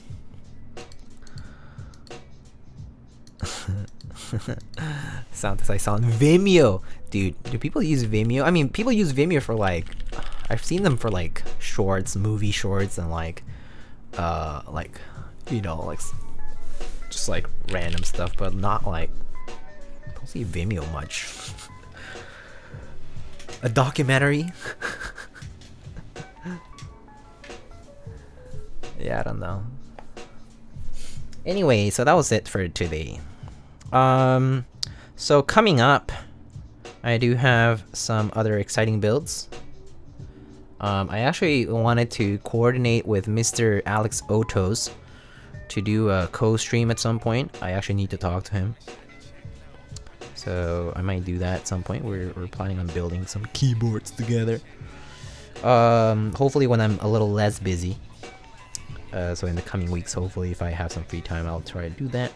But other than that, I do have some other builds coming up. I actually have some Topic coming up in the build schedule.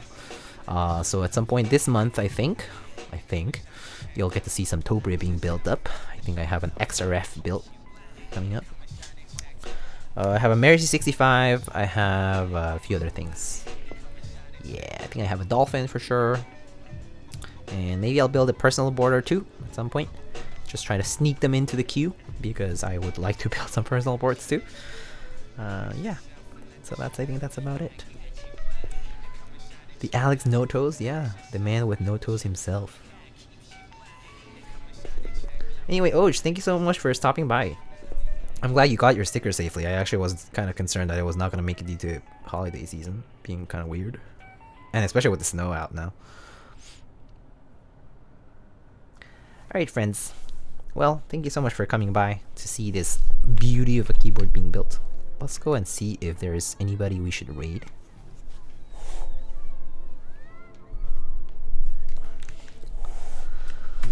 Let's see.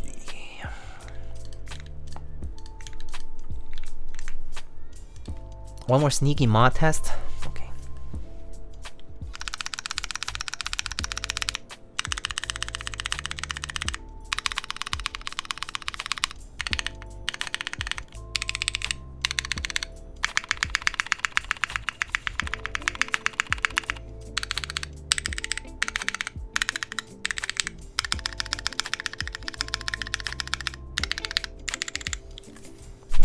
In the air, but there it is.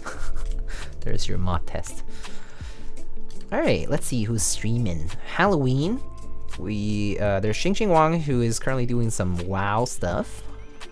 Maybe she's raiding. Danny Pop Designs. Oh, they're doing USB cables. Kiwi King building a Bower 2. If you want to see that.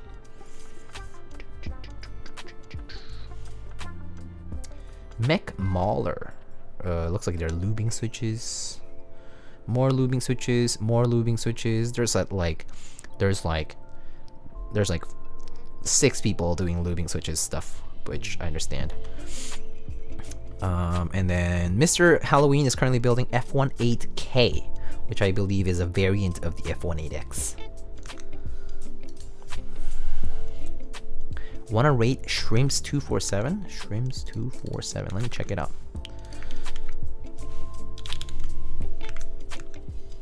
What the heck?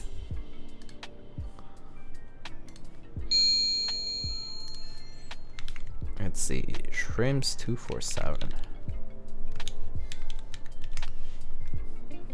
What do they do? Shrimp cam.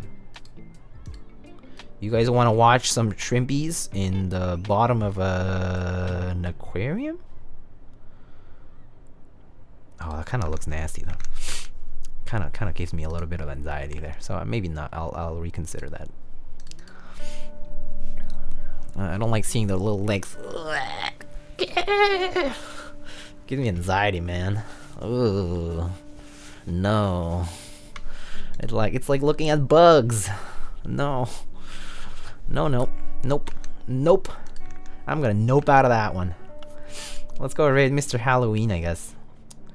Or I mean, well, either way, Halloween or Kiwi King. You can choose. You have discovered Diego's weakness? Oh, I hate bugs in general, dude. I hate stuff with like a lot of legs and like, ugh. Who's Ben? Is Halloween Ben? I actually don't know their names. I know them by their usernames. Oh, it's Halloween. Okay, Halloween's Ben. Okay, well, let's go raid Mr. Ben Boards. Who? Halloween Boards. Did you meet Ben? Yeah, but he introduced himself as Halloween, actually. He did not introduce himself as Ben. He introduced himself as Halloween Boards, basically. No, seriously. I'm being serious. I'm being totally serious right now. Anyway, I'll catch you guys on the next stream. I think the next stream will either be the Mary C65 or something else. I'm actually not sure. But yeah, I'll catch you guys on the next one.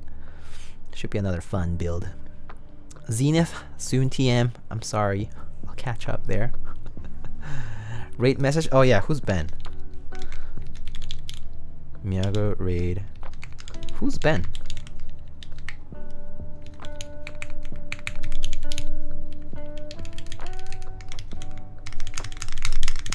Alright, there's the raid message, friends. Again, appreciate all the companionship and support. I'll catch you guys on the next one. And see ya. Take care. Have a good evening. And have a good rest of your week. Have a good weekend. Bye bye.